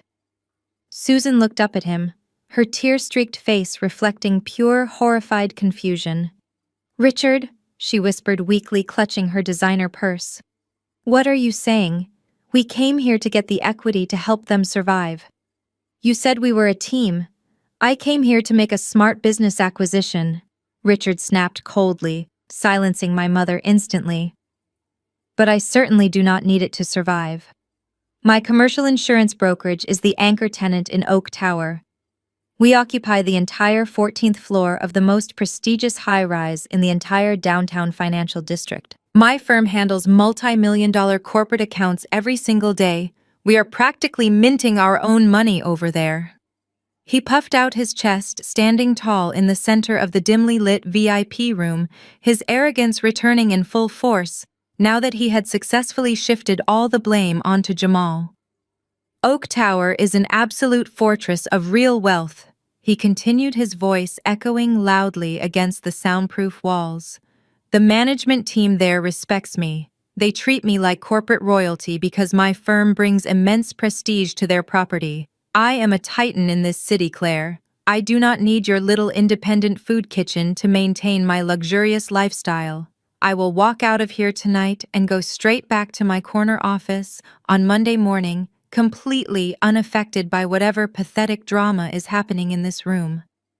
He gave me one final look of absolute disdain, a look meant to put me back in my designated place as the inferior estranged daughter. He reached down to grab his expensive leather briefcase from the empty leather chair, fully intending to walk out the door and leave Jamal and Olivia to face my wrath alone. He honestly thought he had successfully salvaged his fragile ego by asserting his absolute dominance in a completely different professional arena. I stood perfectly still, watching him cling desperately to his last remaining shred of dignity. He was so incredibly proud of his failing firm and his prestigious office space. He genuinely believed that his position at Oak Tower made him completely untouchable by someone like me. I tilted my head slightly and let a terrifyingly sweet smile slowly spread across my face. Oak Tower. I said, my voice soft, but carrying a sharp, dangerous edge. That really is a beautiful building, Richard. The floor-to-ceiling windows in the main lobby are absolutely stunning, and the view from the 14th floor is truly exceptional. Richard paused, his hand hovering frozen over the handle of his briefcase. He frowned, looking at me with a sudden flicker of deep, terrifying suspicion. "How do you know about the view from my specific floor?" he demanded defensively. I ignored his question, taking a slow, calculated step toward him. "Your firm has been operating out of that building for almost 7 years now," I stated casually, reciting the exact financial facts I had memorized weeks ago. "But your original 5-year commercial lease expired a while ago, did it not? In fact, because your firm has been quietly bleeding cash for the last 3 quarters, you could not afford to lock in a new long-term contract. You have been on a month-to-month commercial lease there since January, have you not?" Richard completely froze. The heavy leather briefcase slipped from his trembling grip and hit the thick carpet with a dull thud. His mouth opened and closed several times, but absolutely no sound came out. The blood completely drained from his face, leaving him looking pale, sickly, and suddenly very old. He could not comprehend how I knew the intimate, humiliating details of his private business finances. He had spent the last 9 months desperately hiding his cash flow problems from his country club friends, and his own wife playing the role of the wealthy, successful broker. Admitting that his firm was struggling so badly that he could not even afford to sign a standard commercial lease renewal was his ultimate secret. But the true nightmare for him was just beginning.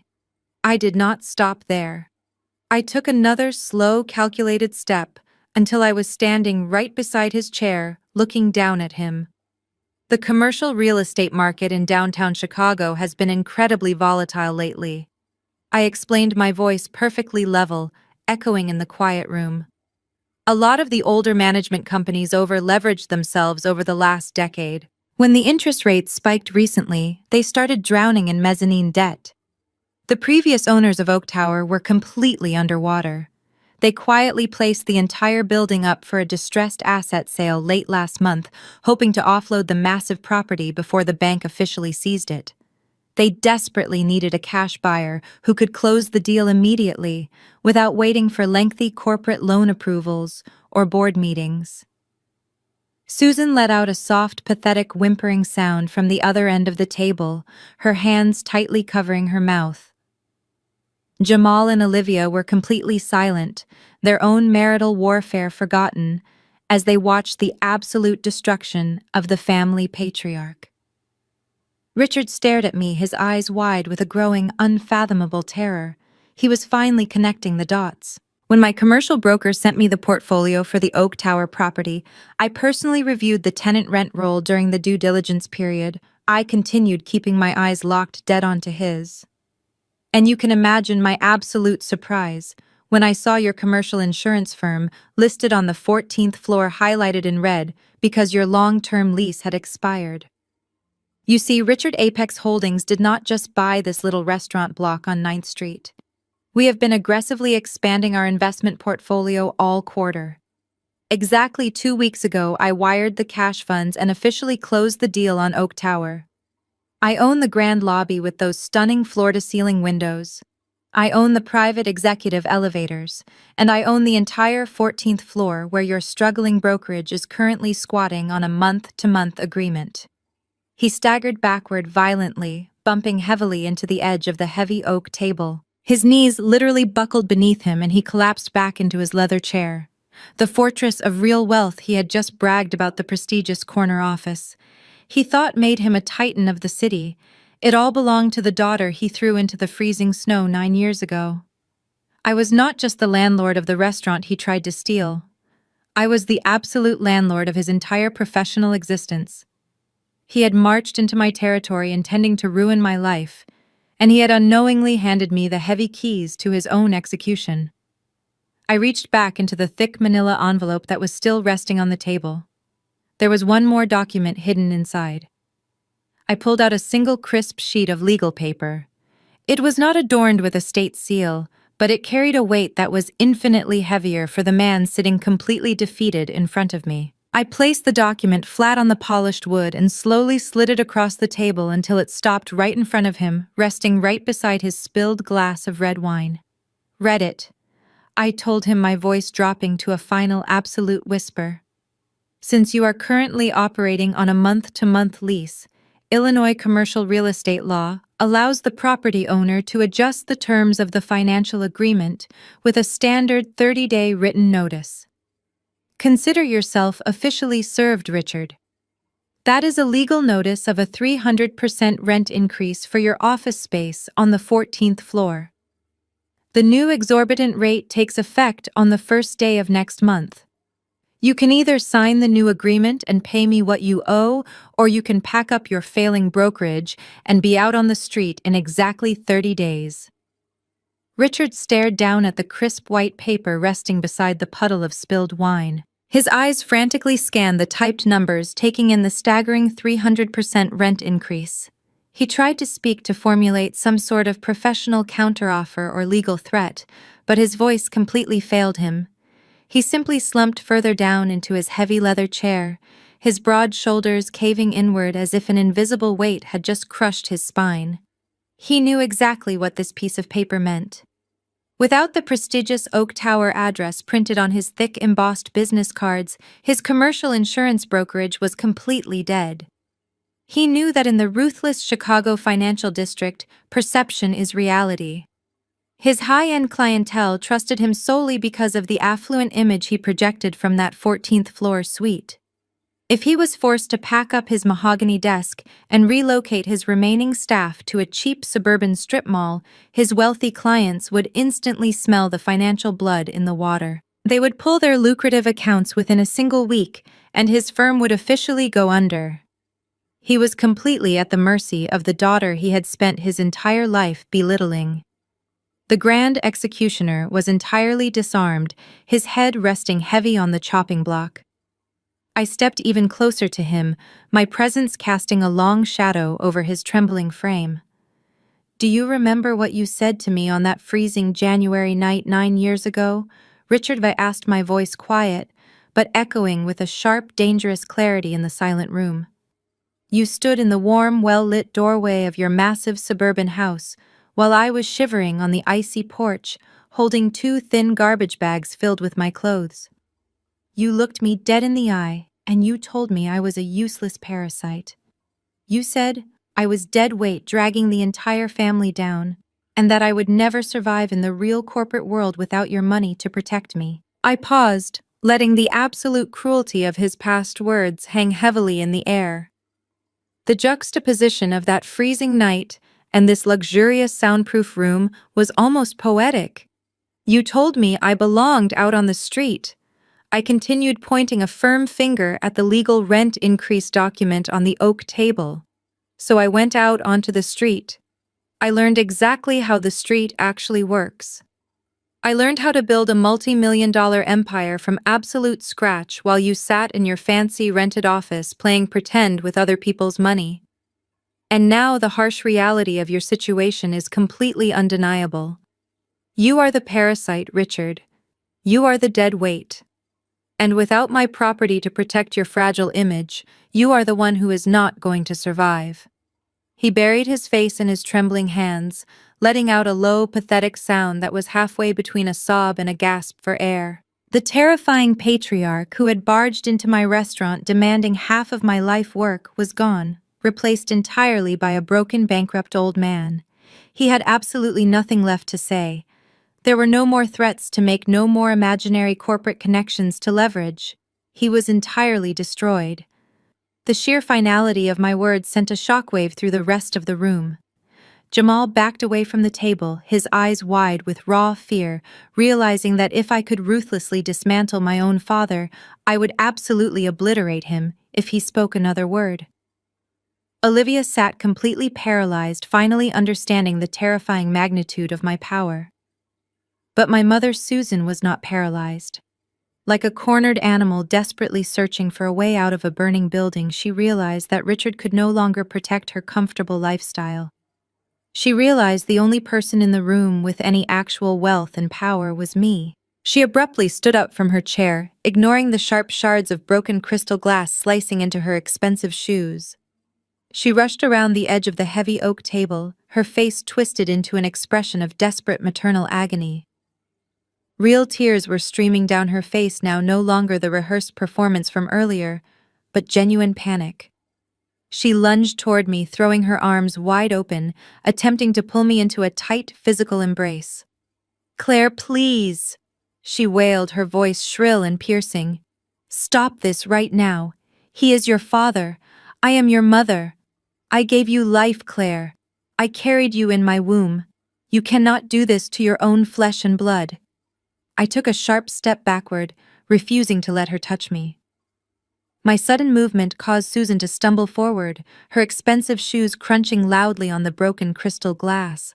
She caught herself on the edge of the heavy oak table, looking up at me with wide, tear-filled eyes. She looked completely pathetic, but I felt absolutely no sympathy for her. "You gave me life." "Susan," I said, my voice dropping to a cold, steady register. "That is a biological fact. But you did absolutely nothing to protect that life once I was born." Susan shook her head frantically, holding her hands up in a desperate pleading gesture. "That is not true, Claire," she cried, her voice breaking. "I loved you. I always loved you. I tried my best to keep the peace in this family. You do not understand how difficult it was for me to balance everything. Do not dare stand in my restaurant and play the victim," I snapped, cutting through her pathetic excuses. "You did not try to keep the peace. You chose the path of least resistance. You are the ultimate enabler, Susan. You stood in the hallway and watched Richard scream at me for years. You watched him belittle my ambitions and treat Olivia like royalty, while I was treated like the hired help. And when he forged my signature to steal my $85,000 college fund, you did not call the police. You went to Maui and drank champagne at a luxury destination wedding." The color drained from her face. She looked away, unable to maintain eye contact as I laid out the brutal truth of her complicity. "You allowed him to throw your own daughter out into a freezing blizzard." I continued, taking another step toward her, forcing her to cower against the table. "You could have stopped him. You could have opened the door. You could have handed me a winter coat or slipped me a $20 bill so I could take a taxi to a warm motel. But you did not. You stood in the warm living room and watched me freeze because standing up to Richard meant risking your comfortable suburban lifestyle. You traded my safety for your country club membership and your heated swimming pool." Tears poured down her cheeks, ruining her expensive makeup. "I was afraid of him, Claire," she whispered weakly, pointing a trembling finger at my father, who was still slumped silently in his chair. "He controlled all the money. I had nowhere else to go. I had to survive." "You chose your own comfort over my survival," I corrected her sharply. "And that is exactly what you are doing right now.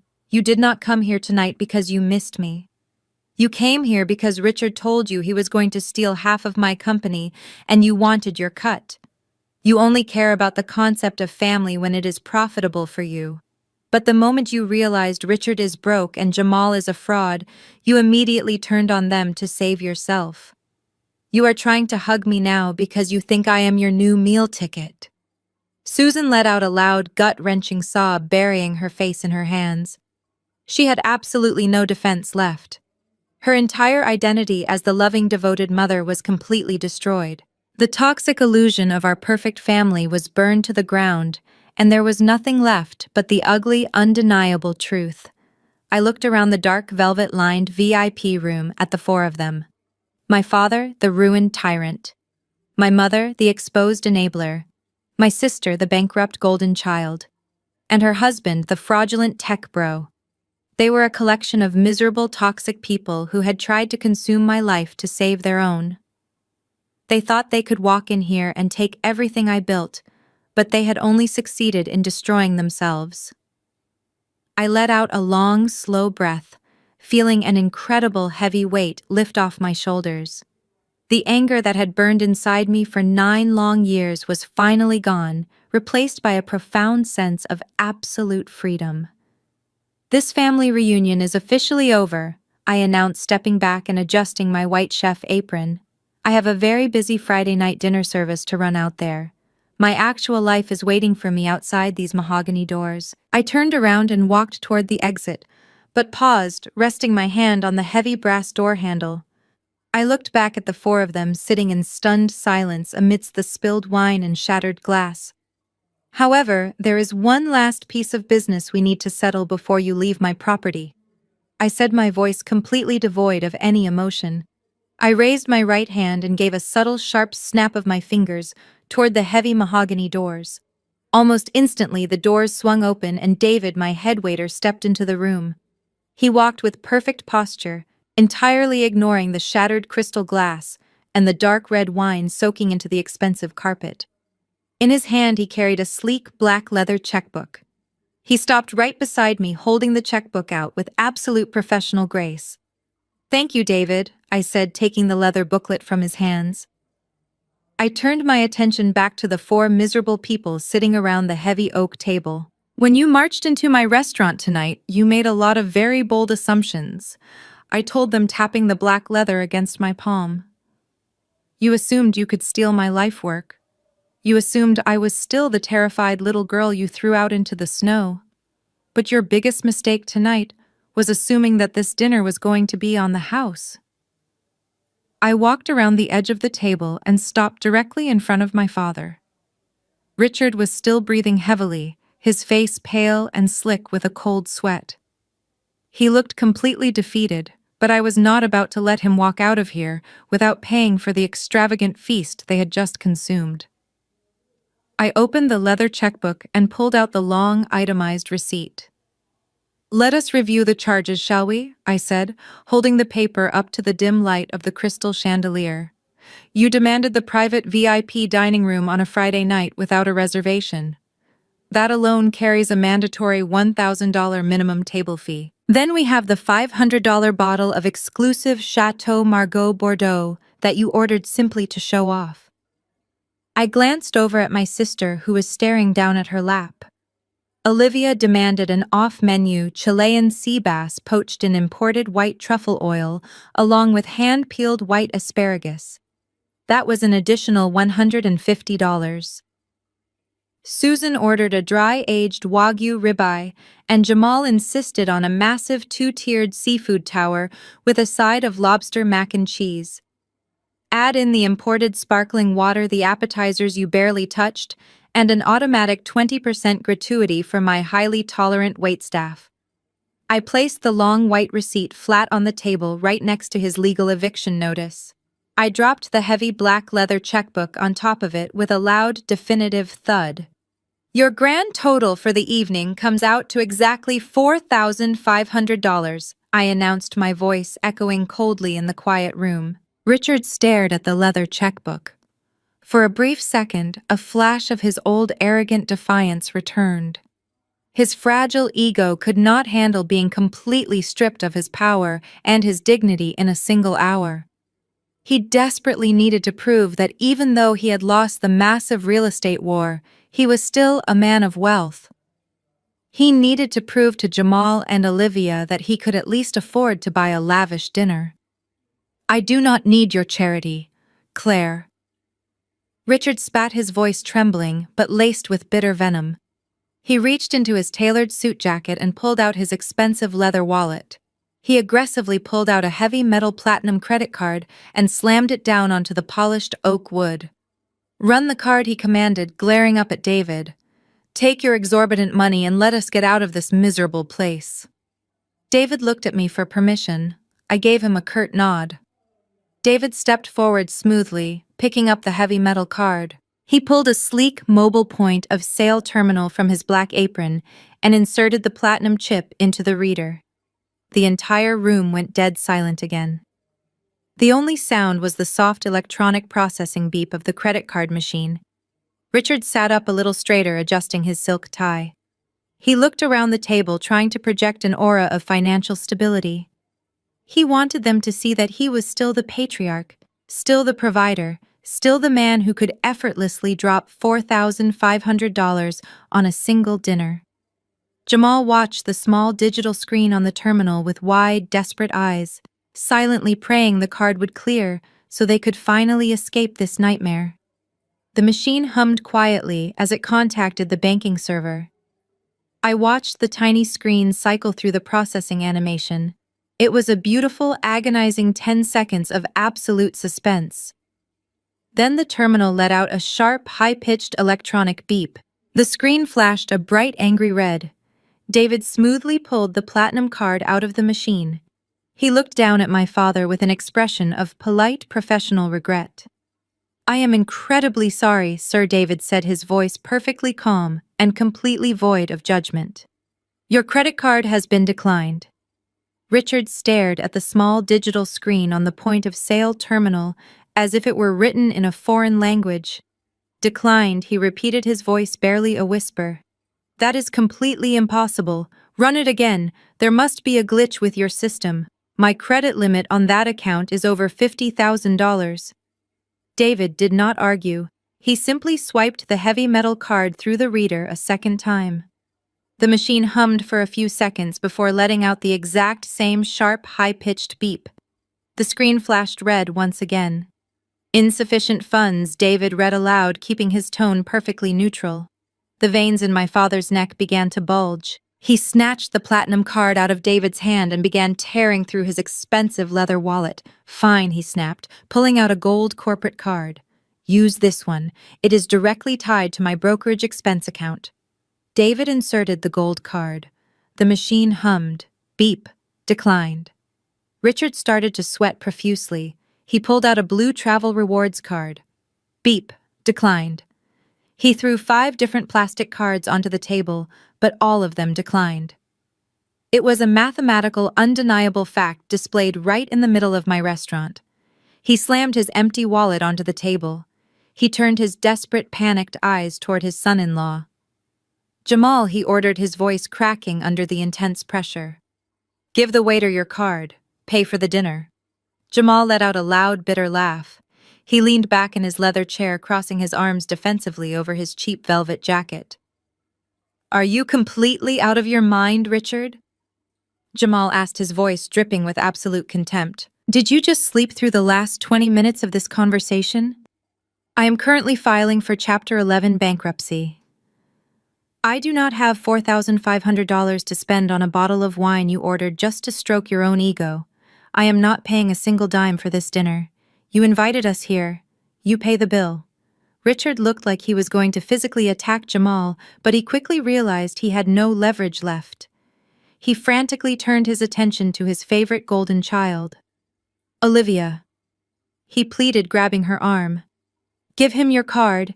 Just cover the bill tonight and I will reimburse you on Monday morning when the banks open." Olivia aggressively yanked her arm out of his grasp. She shrank back into her chair, refusing to look him in the eye. "I cannot pay it," she mumbled. Her face flushed with extreme humiliation. "What do you mean you cannot pay it?" Richard yelled, losing all sense of decorum. "You just bought a $3,000 designer handbag last week. Give him the card." "I cannot give him the card because the bank froze all of my accounts this morning," Olivia screamed back, her voice echoing sharply against the soundproof walls. "My credit is maxed out. I do not even have enough money to pay for the gas to drive my car back to the suburbs tonight. Susan frantically dug through her designer purse, pulling out a leather-bound checkbook. Claire, please. Susan begged, her hands shaking as she clicked a pen. I will write you a personal check right now, just let us leave. I reached out and placed my hand firmly over the checkbook, preventing her from writing a single number. We do not accept personal checks from individuals with a history of severe financial instability, Susan stated coldly. They were completely trapped. The wealthy, powerful family that had walked into my establishment demanding half of my life work could not even afford to buy their own dinner. They had consumed thousands of dollars worth of premium inventory, and they had absolutely no way to pay for it. I slowly looked down at my watch, checking the time. It was exactly 9:15 tonight. I'm going to make this very simple, I said, looking at their terrified faces. In the state of Illinois, consuming a meal at a restaurant without the means to pay for it is a criminal offense known as theft of services. Considering the total bill is over $4,000, that elevates the crime to a felony charge. I stepped back, gesturing for David to stand behind me. I am giving you exactly 5 minutes to settle this tab, I announced without mercy. You can call a wealthy friend, call your country club buddies, beg a loan shark for all I care. But if this bill is not paid in full by 9:20, I am calling the Chicago Police Department and pressing full criminal charges against every single one of you. The 5-minute countdown hung in the air. I stood silently by the door, watching them completely unravel. Richard pulled his phone out again, his hands shaking so violently he fumbled and dropped it. He quickly snatched it up and began scrolling through his contacts. He was looking for anyone who could wire him $4,500. But a man who built his entire life on projecting an image of fake wealth does not actually have loyal friends. He only has competitors. He knew calling his country club buddies to beg for a bailout would instantly expose his financial ruin. He was completely trapped by his ego. Jamal was pacing near the corner of the room. He muttered desperate curses, swiping forcefully through his own phone. But no investor was going to answer a late-night call from a failed tech CEO actively filing for bankruptcy. Susan simply sat frozen in her leather chair, weeping silently as her tears ruined her expensive makeup. And then there was Olivia. The golden child was not used to facing actual consequences. For 30 years, she had navigated the real world on a paved road of endless privileges and constant bailouts. Being told no was a completely foreign concept to her. Being threatened with jail time for theft was completely incomprehensible. She looked back and forth between her father and her husband, watching the two men she relied on completely fail to rescue her. The sheer panic in Olivia's eyes quickly twisted into something much more volatile. Her breathing grew incredibly shallow and rapid. She suddenly stood up, her heavy leather chair scraping loudly against the polished hardwood floor. "This is not fair!" Olivia shrieked, her voice reaching a hysterical pitch that physically hurt my ears. "You cannot do this to me, Claire! I am pregnant. I am supposed to be resting. You are intentionally trying to ruin my life because you have always been insanely jealous of everything I have." I did not respond to her ridiculous accusations. I simply looked down at my watch. "You have exactly 3 minutes left," I stated calmly. That cold, objective statement snapped whatever thin thread of sanity Olivia had left. She let out a guttural scream of pure childish rage. She lunged forward aggressively, grabbing the edge of the massive 2-tiered seafood tower Jamal had ordered. With a violent, reckless sweep of her arms, she shoved the heavy silver platter right off the edge of the table.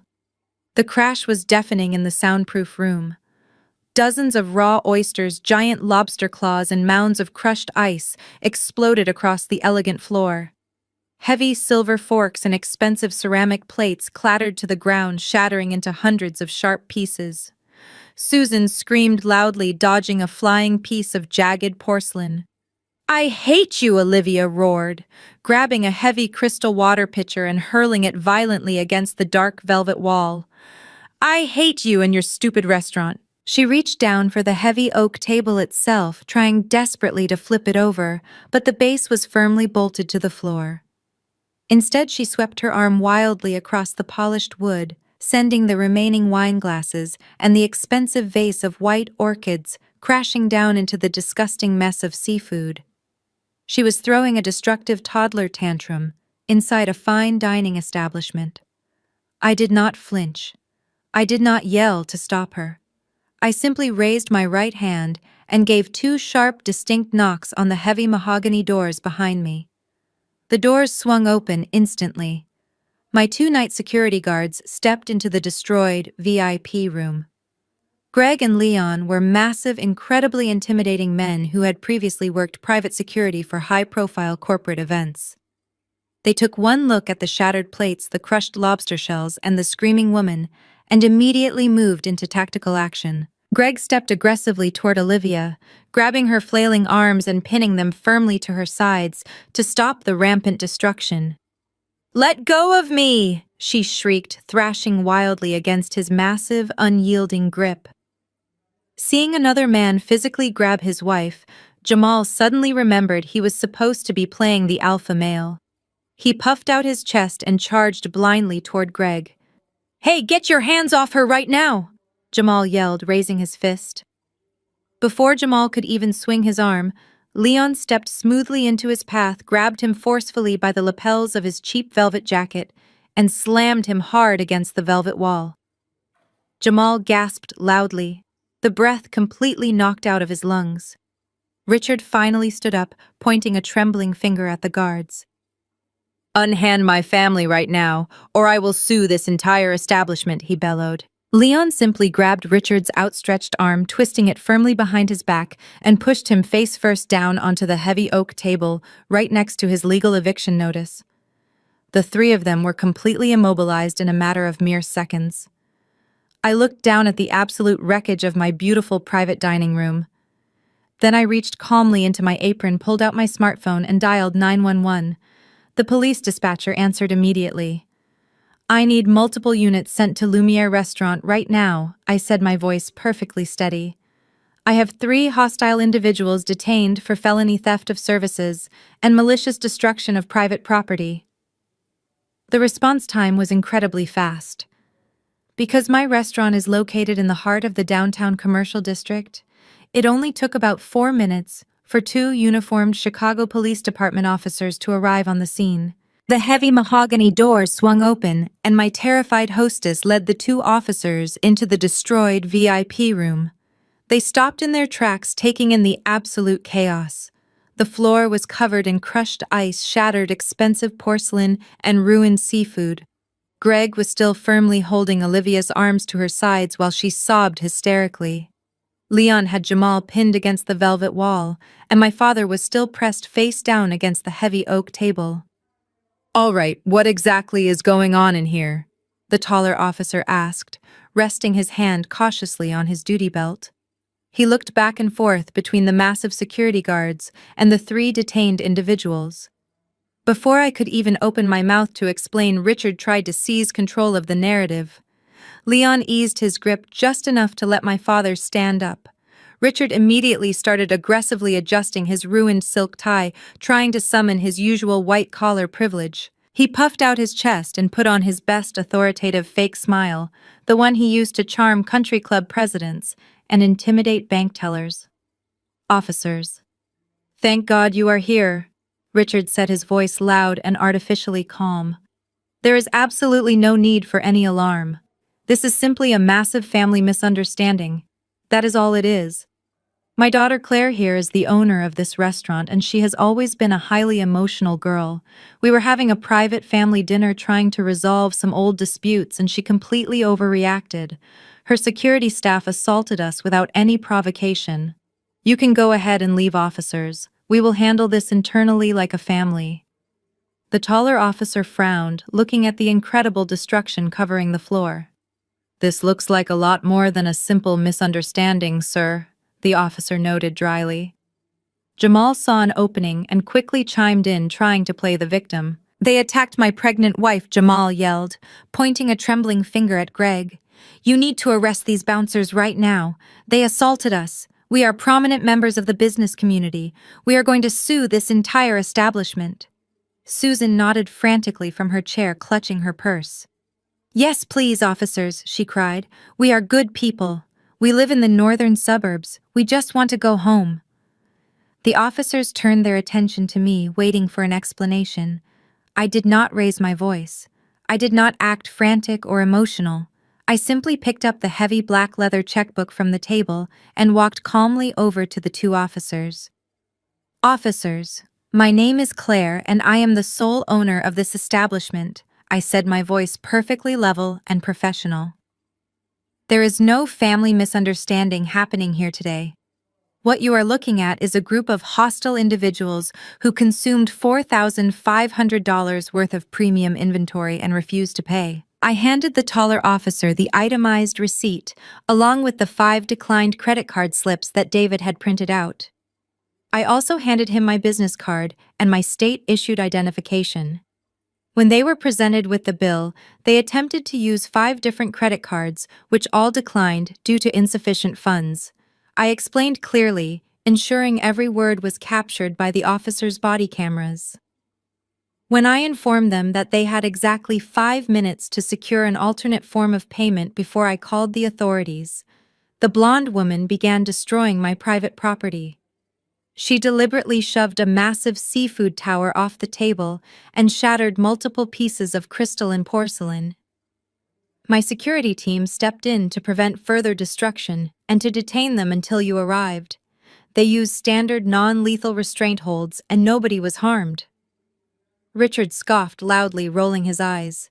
"Do not listen to her, officer," he demanded. "She is my daughter. She is just throwing a temper tantrum because we asked her to share her profits with her pregnant sister. We are wealthy people. We do not steal food." The officer looked down at the 5 declined credit card slips in his hand. The evidence told a very different story. He then looked at the thick manila envelope still resting on the table. To clear up any confusion regarding authority, I continued pulling the state-certified LLC document from the envelope and handing it to the second officer. "That is the legal deed and the articles of organization. I do not just own this restaurant business. I am the sole managing partner of Apex Holdings LLC. I own this entire commercial building. These people have absolutely no legal right to be here, and they hold no ownership stake whatsoever." The second officer reviewed the official document and nodded, his expression hardening as he looked back at my father. "I am formally requesting that all 4 of these individuals be permanently trespassed from this property," I stated, my voice echoing with finality. "And I am officially pressing full felony charges for theft of services and malicious destruction of private property against the 3 of them. Take them out of my restaurant." The taller officer nodded, slowly processing the undeniable evidence I had just handed him. He looked from the declined credit card receipts to the shattered crystal covering the floor and finally to the official state documents proving my ownership. He unclipped a pair of heavy metal handcuffs from his leather duty belt. "Sir," he said, looking directly at my father, "place your hands behind your back. You are being detained." Richard gasped loudly, his eyes widening in absolute horror. "You cannot do this," he stammered, taking a clumsy step backward and bumping into the heavy oak table. "I am a respected business owner. I know the mayor. I know the chief of police. You are making a massive career mistake." The officer was completely unfazed by the empty white-collar threats. He stepped forward, grabbed my father's wrists, and secured the heavy metal handcuffs with a sharp metallic click. "You have the right to remain silent." The officer began reciting the standard Miranda rights in a bored, monotone voice. "I highly suggest you start using it." The second officer moved toward Jamal and Olivia. Jamal immediately threw his hands up in the air, surrendering completely. He did not put up a fight. He knew that adding a charge of resisting arrest to his impending federal bankruptcy fraud lawsuit would completely destroy whatever tiny chance he had left in court. He allowed the officer to cuff him without saying a single word. Olivia, however, continued to sob hysterically. She let out a loud, dramatic wail as the cold metal cuffs snapped around her delicate wrists. She looked down at her expensive silk dress, which was now completely ruined, stained with dirty water, and covered in crushed lobster shells. Susan was not handcuffed because she had not actively participated in the property destruction, but the officers firmly instructed her to walk out with the rest of them. She grabbed her designer purse, holding it tightly against her chest like a protective shield, and kept her head bowed in absolute shame. Greg and Leon released their holds and stepped back, allowing the Chicago police officers to take full control of the situation. I stood by the mahogany doors and pulled them wide open. The sound of the live jazz trio and the quiet, pleasant chatter of the main dining room instantly flooded into the destroyed VIP space. "Walk," the taller officer commanded, giving my father a firm push toward the exit. The procession stepped out of the private room and into the main restaurant. Lumiere was completely packed for the Friday dinner rush. Every single table was occupied by affluent Chicago residents, successful business owners, and local socialites. These were the exact type of people my father had spent his entire life trying to impress. These were the wealthy elites that Olivia desperately wanted to be associated with. As the two police officers escorted my handcuffed family through the elegant dining space, the ambient noise in the restaurant completely died. The jazz trio stopped playing mid-note. The polite clinking of heavy silverware and crystal wine glasses ceased entirely. Over 100 patrons turned in their seats, staring in absolute stunned silence. The sheer spectacle of police officers marching formally dressed individuals in handcuffs through a fine dining establishment was impossible to ignore. It was the ultimate public humiliation. Richard kept his head perfectly straight, his face burning with a bright, painful shade of crimson. He tried desperately to maintain a dignified posture, but it is impossible to look authoritative when your hands are bound behind your back and you are being frog-marched past tables of staring diners. Jamal tucked his chin into his chest, desperate to hide his face from anyone who might recognize him from the local tech industry. Olivia could not handle the staring. She wept loudly, her expensive mascara running down her face in thick, dark streaks. She tried to turn her face away from the piercing gazes of the patrons, but there was nowhere to hide. They were being paraded like common criminals right through the center of the very establishment they had tried to steal. Susan trailed behind them, completely broken. I walked slowly behind the group, maintaining a respectful distance. I watched them march past the custom brass fixtures and the imported Italian marble floors that Olivia had insulted just an hour earlier. They finally reached the main reception area near the front entrance. The heavy glass double doors were waiting. Just before the taller officer pushed the front doors open, Richard abruptly stopped. He dug his expensive leather shoes into the floor, refusing to take another step. He turned his head, looking over his shoulder to lock eyes with me one final time. His expression was twisted into a mask of pure defeated hatred. "You are dead to me," Claire, Richard screamed, his voice cracking with rage, echoing loudly through the silent lobby. "Do you hear me? You are completely dead to me." I stopped walking. I stood perfectly still in the center of my beautiful, crowded restaurant. I did not raise my voice. I did not show an ounce of anger. I looked at the broken man in handcuffs and delivered the final absolute truth. "I died 9 years ago, Richard." I replied, my voice cold and steady, carrying clearly across the quiet room. "You are screaming at a landlord. Get off my property." The officer shoved him forward, pushing him through the heavy glass doors and out into the cold Chicago night. The heavy glass doors swung shut with a soft click, completely cutting off the chill of the Chicago night and the harsh flashing red and blue lights of the police cruisers parked by the curb. For a few seconds, the main dining room remained perfectly still. The patrons who had just witnessed the spectacular downfall of my family watched me as I stood alone in the reception area. Then slowly the ambient noise of the restaurant began to return. The jazz trio picked up their instruments and started playing a smooth, upbeat melody. The polite clinking of heavy silverware resumed, and the low murmur of gossip spread rapidly from table to table.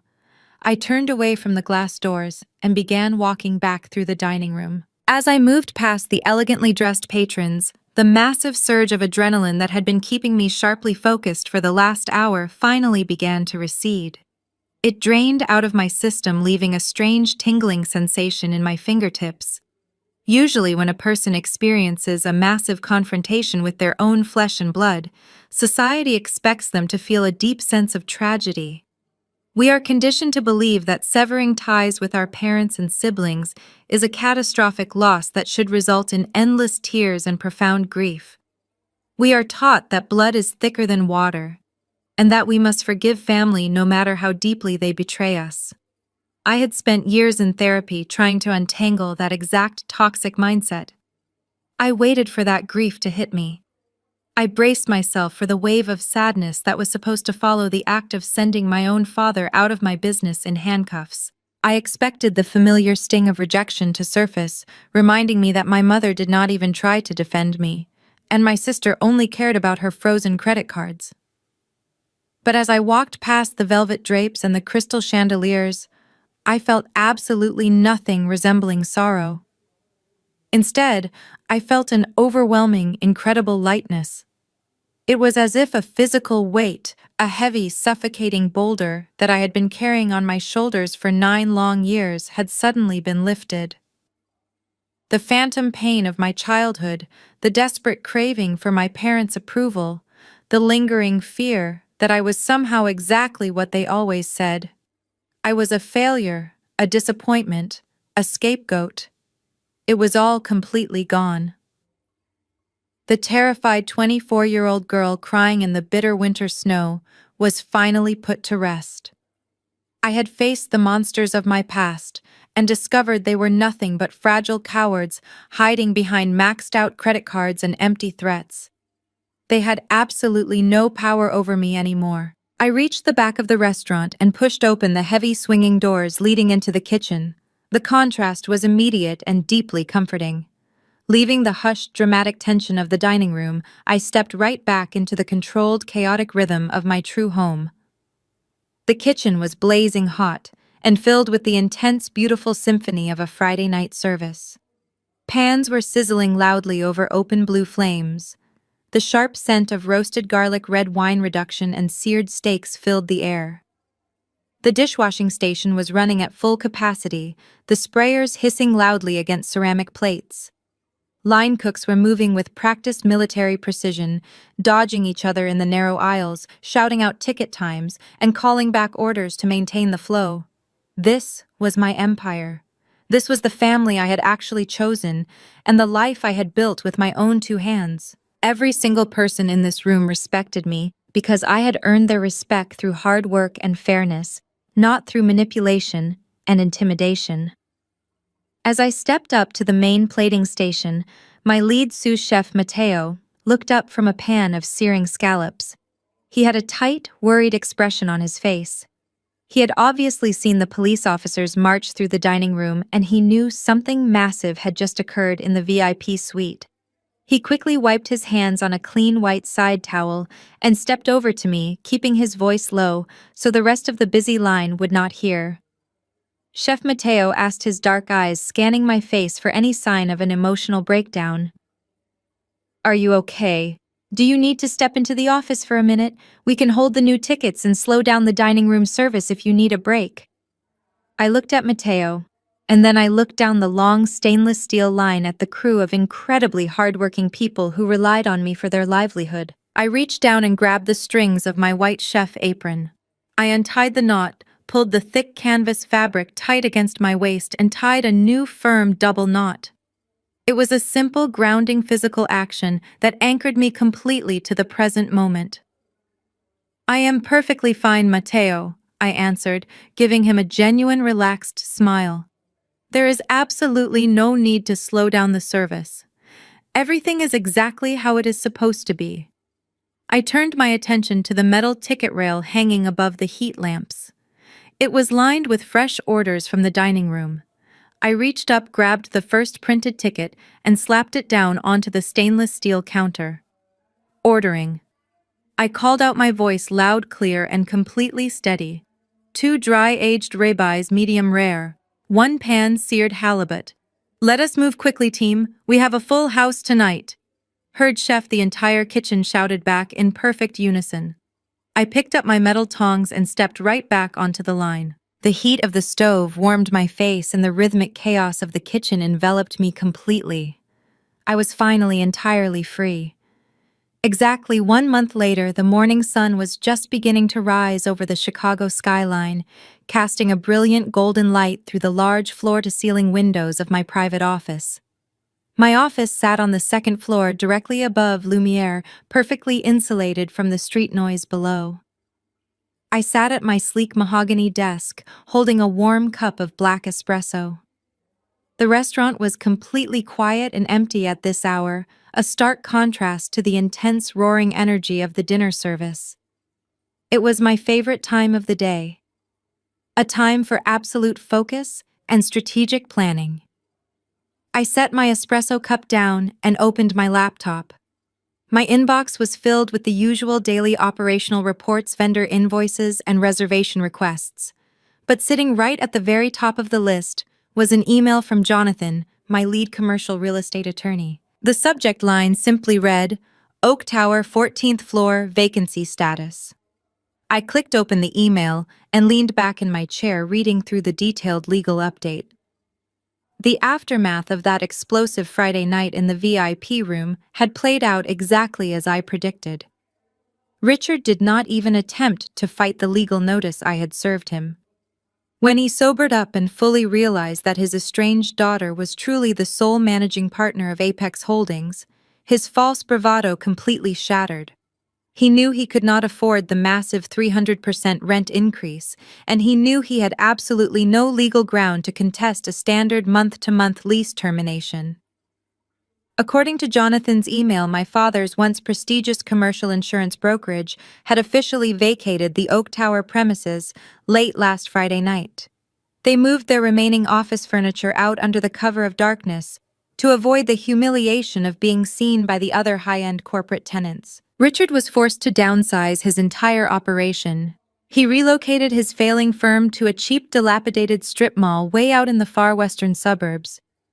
His new office was sandwiched right between a discount liquor store and a struggling laundromat. Just as I had anticipated the moment his wealthy, high-profile clients realized he had lost his premium downtown address, they completely pulled their lucrative accounts. The illusion of his immense wealth was permanently broken, and his business was rapidly bleeding to death. The email also contained a brief update on the rest of the family drama, which had become highly publicized local gossip in the financial sector. The United Family Front had spectacularly imploded. Jamal and his fake tech startup did not survive the week. His Chapter 11 bankruptcy protection was officially denied by a federal judge, and the primary investors immediately filed massive fraud lawsuits against him. The federal authorities were now actively investigating his corporate accounts, and Jamal was facing the very real possibility of serving time in a federal penitentiary for investor fraud. The flashy maroon velvet suits were going to be replaced by a standard prison uniform. Faced with absolute financial ruin and the imminent foreclosure of her luxury suburban home, my sister Olivia did exactly what a selfish, entitled parasite always does. She jumped off the sinking ship. She officially filed for divorce from Jamal just 10 days after our disastrous dinner.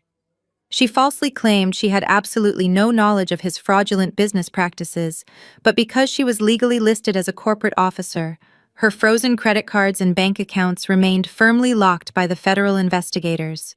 She was currently living in the spare guest bedroom of my parents' house, completely stripped of her designer lifestyle. And Susan was trapped right in the middle of it all, forced to watch her perfect family completely disintegrate while trying to figure out how to pay the mortgage on Richard's shrinking salary. I finished reading the email and calmly closed my laptop. I did not feel a single ounce of pity for any of them. They had constructed their own miserable prisons using greed and arrogance, and now they had to live inside them. I turned my attention to a thick manila folder resting on the corner of my desk. I opened it and pulled out a fresh, crisp commercial lease agreement. The paperwork was for the newly vacated 14th floor of Oak Tower. The massive corner office with the stunning panoramic views of the city was empty and ready for a brand new tenant.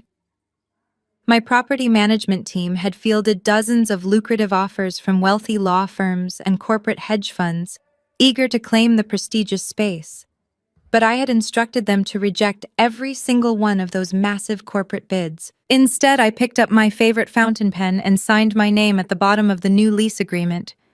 I was officially renting out my father's former luxurious office space to a highly respected local nonprofit charity. The organization specialized in providing emergency housing legal support and career training for displaced and homeless youth. They specifically helped young adults who had been suddenly kicked out of their homes by toxic family members. I was giving them the entire 14th floor on a 10-year lease for exactly $1 a month. Where my father once sat behind a massive mahogany desk, aggressively denying claims and hoarding his wealth, a dedicated team of social workers would now sit. They would use that incredible view and that premium space to protect terrified kids who were shivering in the Chicago snow. Kids who felt entirely alone and worthless, just like I did 9 years ago. I placed the signed lease agreement back into the thick manila folder and closed it. The transaction was complete. My past was finally permanently closed out. I stood up from my mahogany desk and walked across my office toward the heavy glass doors that led out to my private balcony. I pushed the door open and stepped out into the crisp morning air. The wind coming off Lake Michigan was brisk, carrying that familiar, sharp Chicago chill, but I did not shiver. I walked over to the edge of the balcony and rested my hands on the cold metal railing. I looked out over the sprawling city skyline.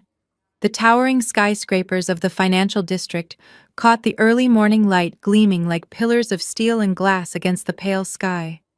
9 years ago, I wandered these exact streets with absolutely nothing to my name but a pair of trash bags filled with clothes and a desperate will to survive. This city had felt so massive and unforgiving back then. Now, as I stood high above the busy sidewalks watching the morning traffic begin to flow, I realized I was no longer just a survivor in this city. I was a fundamental part of its foundation. I literally owned the concrete and steel that made up my little corner of the skyline. When a toxic family designates you as the black sheep, they are not actually punishing you for being inherently bad or flawed. They are punishing you because you refuse to participate in their shared delusions. My family needed me to be the failure so they could feel successful. My father needed someone to bully so he could feel powerful. My mother needed a distraction so she would not have to face her own cowardice. And my sister needed someone to look down upon so she could maintain her fragile illusion of superiority. When I finally stopped playing my assigned role and walked out of their lives, their entire corrupt system lost its equilibrium. They tried to drag me back down into their misery because misery demands company. But the beautiful thing about hitting rock bottom is that it gives you an incredibly solid foundation upon which you can build something entirely new. I built my wealth, my career, and my self-worth out of the very stones they threw at me. And when they finally came knocking on my door, demanding a piece of the kingdom I had built, they discovered that the locks had been permanently changed. They marched into my restaurant expecting a terrified young girl, and instead they met a landlord who held the power to evict them from their own comfortable lives. There is a profound satisfaction in realizing that the people who once convinced you that you were completely worthless are now entirely dependent on your mercy. And there is an even greater satisfaction in choosing not to give them that mercy. Society tells us we have to forgive. People who have never experienced the deeply insidious nature of narcissistic abuse will tell you that holding a grudge is toxic and that family is everything. But they are wrong. Forgiveness without accountability is just an invitation for further abuse. I did not owe my father half of my company just because we share DNA. I did not owe my sister my hard-earned capital to fund her designer lifestyle. And I did not owe my mother a warm embrace after she watched me freeze. Setting a boundary is not an act of cruelty. It is an act of radical self-preservation. I chose to save myself, and in doing so, I broke a generational curse that had poisoned my family line for decades. I took a deep breath, letting the cold, clean Chicago air fill my lungs. The sun was fully above the horizon now, illuminating my restaurant below and the towering high-rise of Oak Tower in the distance. The day was just beginning, and for the first time in my life, there were absolutely no ghosts from my past waiting to drag me backward. I am speaking directly to those of you who have been cast aside, manipulated, and told you would never amount to anything without the approval of the people who secretly want to see you fail. Do not let their limitations define your trajectory.